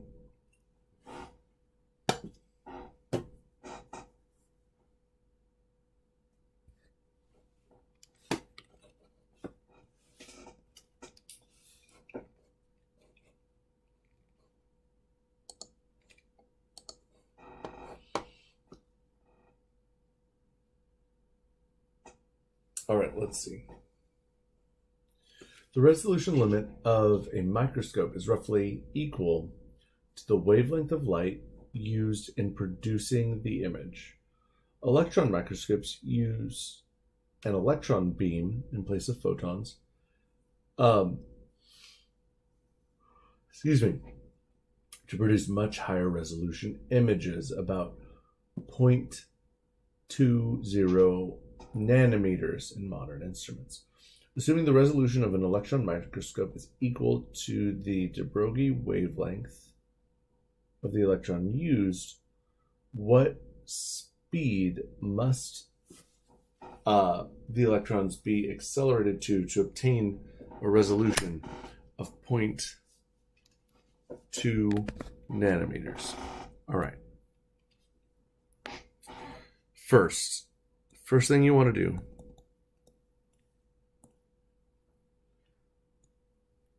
is you want to identify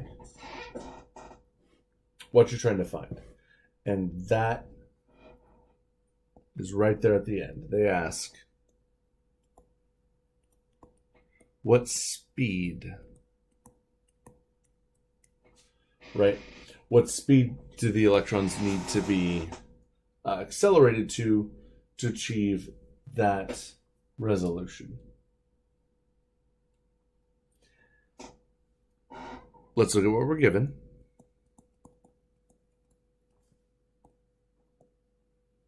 The resolution is a wavelength, they're telling us. The wavelength is 0.2 nanometers. And they give us that we're dealing with a de Broglie wavelength here. So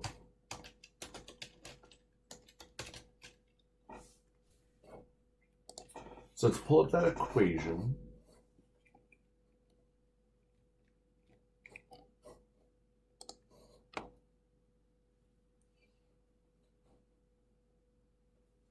All right, and so because we know we're dealing with a de Broglie,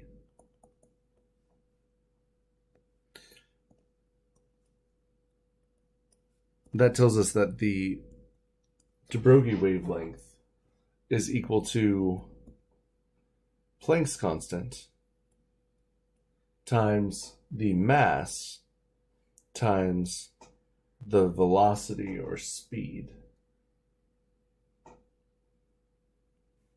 So and just to be clear, this is not frequency down here. In this equation, this is velocity. All right. So we need And that's what we're trying to find, right? We're trying to find the speed, we're trying to find the velocity. To do that, we need to do a little bit of algebra. So we have wavelength is equal to Planck's constant over mass of the electron times its speed. We need to isolate speed on one side of the equation. So it cancels here. We get the speed that the electron must travel times its wavelength is equal to Planck's constant divided by its mass. Finally, to isolate velocity on one side of the equation, or here, let me do it this way. We'll multiply both sides by 1 over the wavelength. So we get an expression that the speed the electron must travel is equal to Planck's constant over the mass times its wavelength. All right. Now, we have been, so when you look at this equation for the speed that the electron must travel, we've been given the wavelength. We always know Planck's constant because it's a constant. We need to look up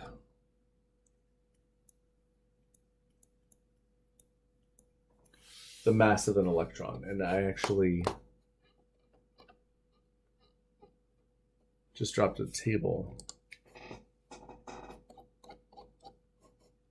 with the mass of an electron in it.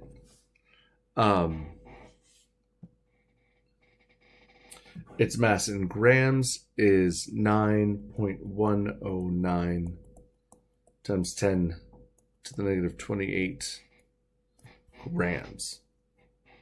All right, so let's pop over to a new slide.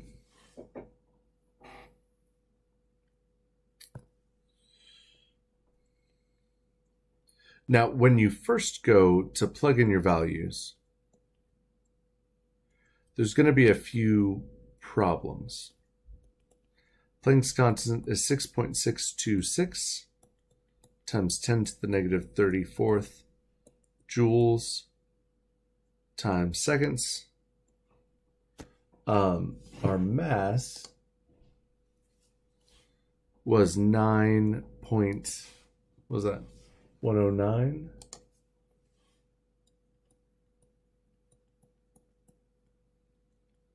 times 10 to the negative 28th grams. And then the wavelength was 0.2 nanometers. Now, we've got a couple problems. And the first of which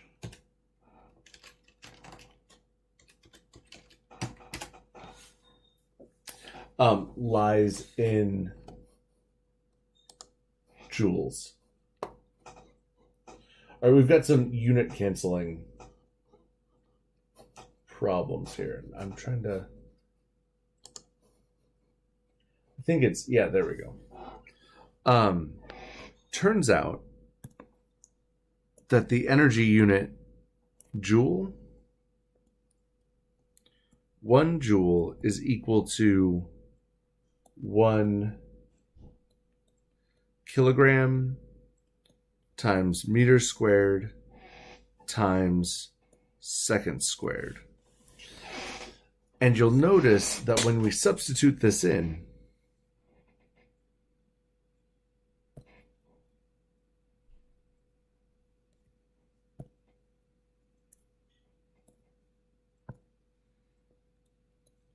kilograms times meters squared over seconds squared, and then there's a times seconds on the outside. You'll notice that we've got 2 conflicts. Kilograms and grams won't cancel, and nanometers and meters won't cancel. So we actually need to do a couple unit conversions before we can crunch our numbers and get a speed out of this thing. So first, let's convert our mass from grams to kilograms.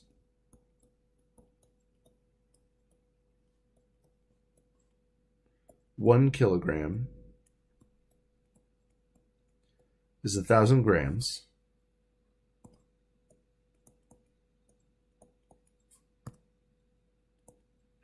So this is 9.109 times 10 to the negative,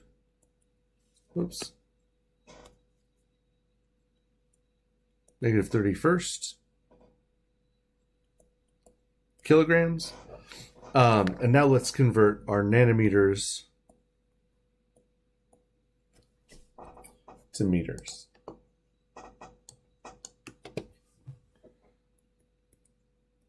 So we want nanometers in the denominator. 1 nanometer is 10 to the negative 9th meters.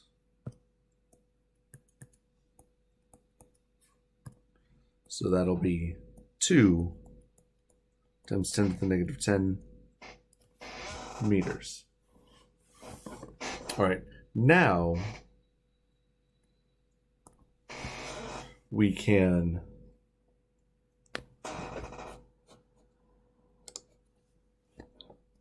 calculate our speed.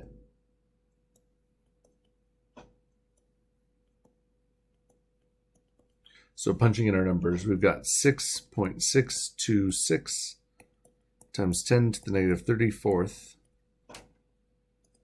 Again, subbing in the units for joules. This is kilograms times meters squared over seconds squared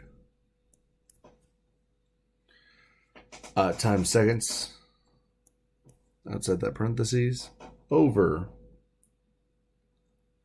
9.1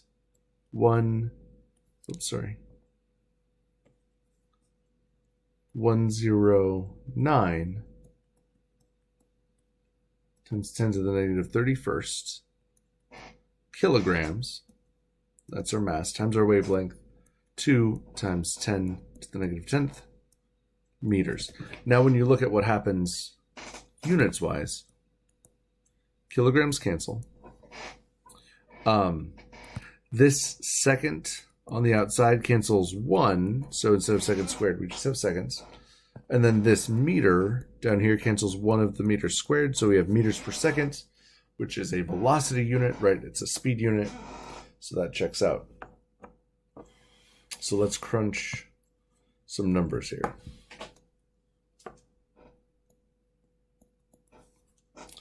Uh, 6.626 times 10 to the negative 34th divided by 9.109 times 10 to the negative 31st divided by 2 times 10 to the negative 10th. Looks like we can, well, I mean, technically, we can only keep 1 sig fig because we only have 1 sig fig there. So this would be 3.6, or yeah, 3.6. So that would just be 4 times 10. Let's see.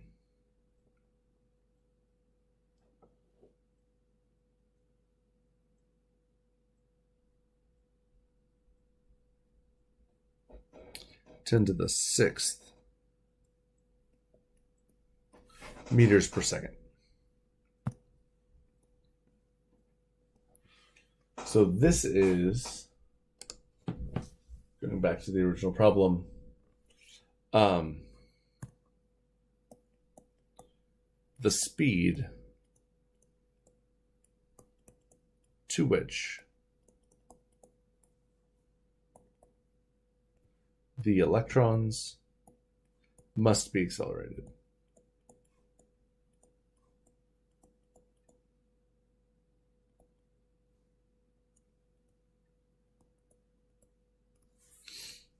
All right, so that is problem 49.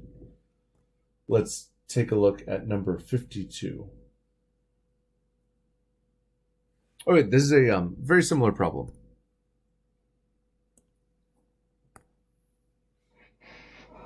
right, so this is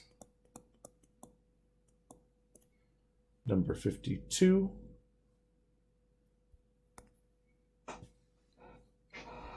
So a proton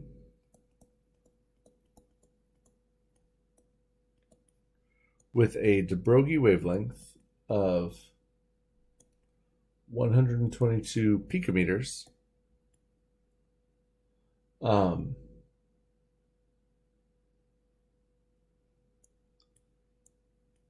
has what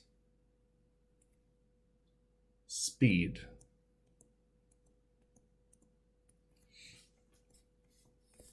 All right, so again, we have, yes.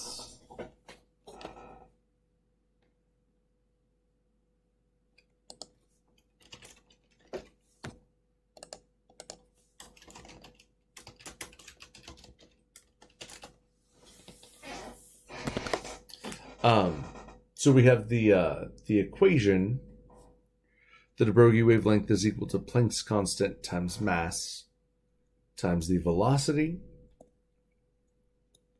We need to isolate velocity on one side of this equation, so we can multiply both sides by velocity over wavelength. Wavelength cancels out of the left side. Velocity cancels out of the right. So we get velocity is equal to Planck's constant times the mass of a proton times its wavelength. Now, we've already seen with the previous problem that we will need to convert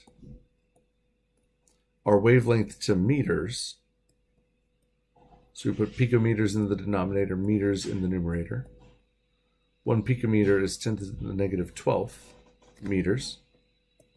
So this will be 1.22 times 10 to the negative 10th meters. And then we'll also need to convert our mass of a proton, which I have over here, from grams to kilograms. 1.673 times 10 to the negative 24th grams is the mass of a proton. And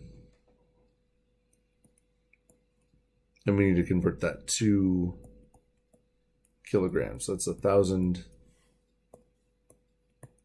grams in a kilogram.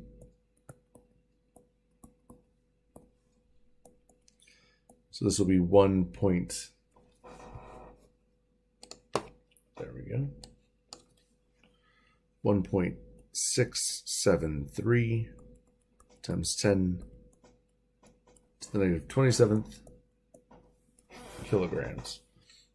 And with this in hand,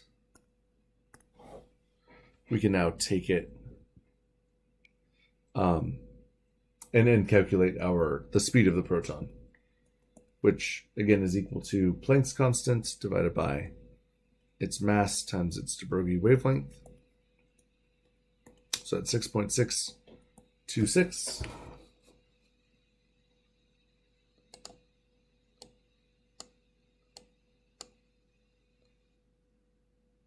Oh, hang on.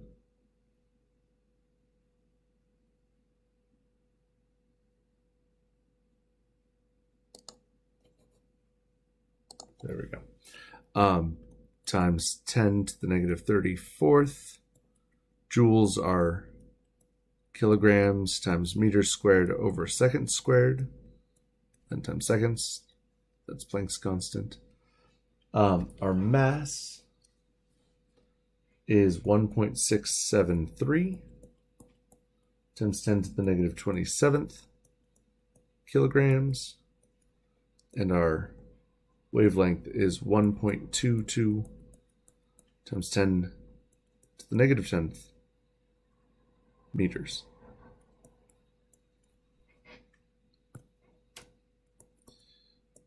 Meters cancels one of these meters. The seconds cancels one of these seconds. It'll leave us units of meters per second. And kilograms cancel kilograms. So crunching our numbers again, we got 6.626. 6.626 times 10 to the negative 34th divided by 1.673 times 10 to the negative 27th divided by 1.22. And keeping 3 sig figs, this will be a speed of 3.25 times 10, let's see,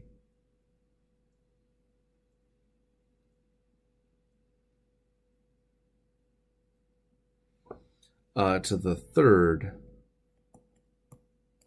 meters per second.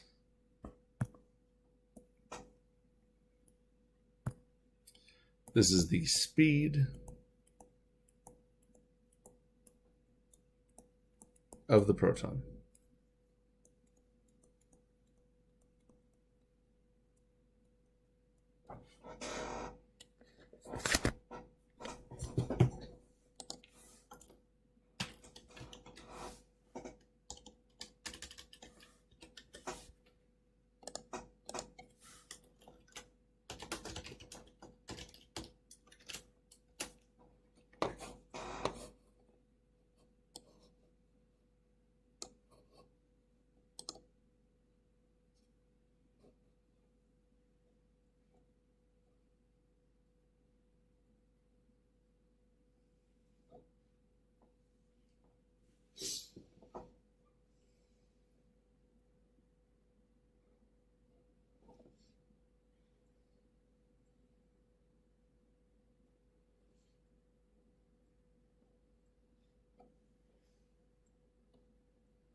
Okay, let's see. I could have, the mistake could totally be mine. Let me double check. Because I'm also True Confessions. I am also doing this on my phone.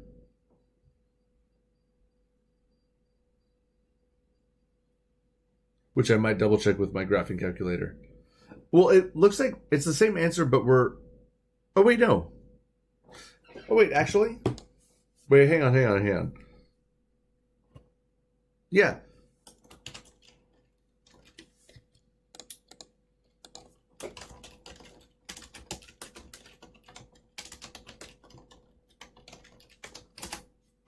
Because this is... We got the same answer, actually. Because this is 3,250 meters per second, which if you take your answer,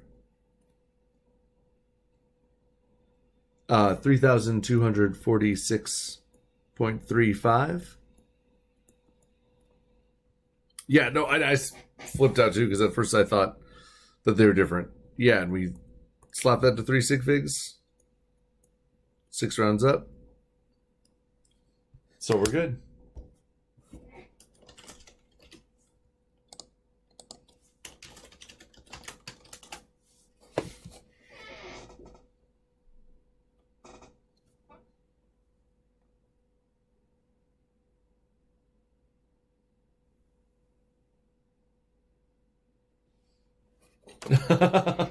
Well, I mean, to be totally honest, it's a little bit my bad too, because you typed your answer and I was like, oh no. And so I immediately started repunching my stuff into my calculator before I realized, wait, these are the same things. So it's all good. Alrighty. And it is a bit late, and it's actually, we made it to the end of office hours. So thank you, Lauren, and everybody who showed up tonight. We had a lot of good convo, good Lab 9 stuff in the works. So yeah, thanks for coming out. I hope you all have an awesome weekend, and I will catch you all on Monday.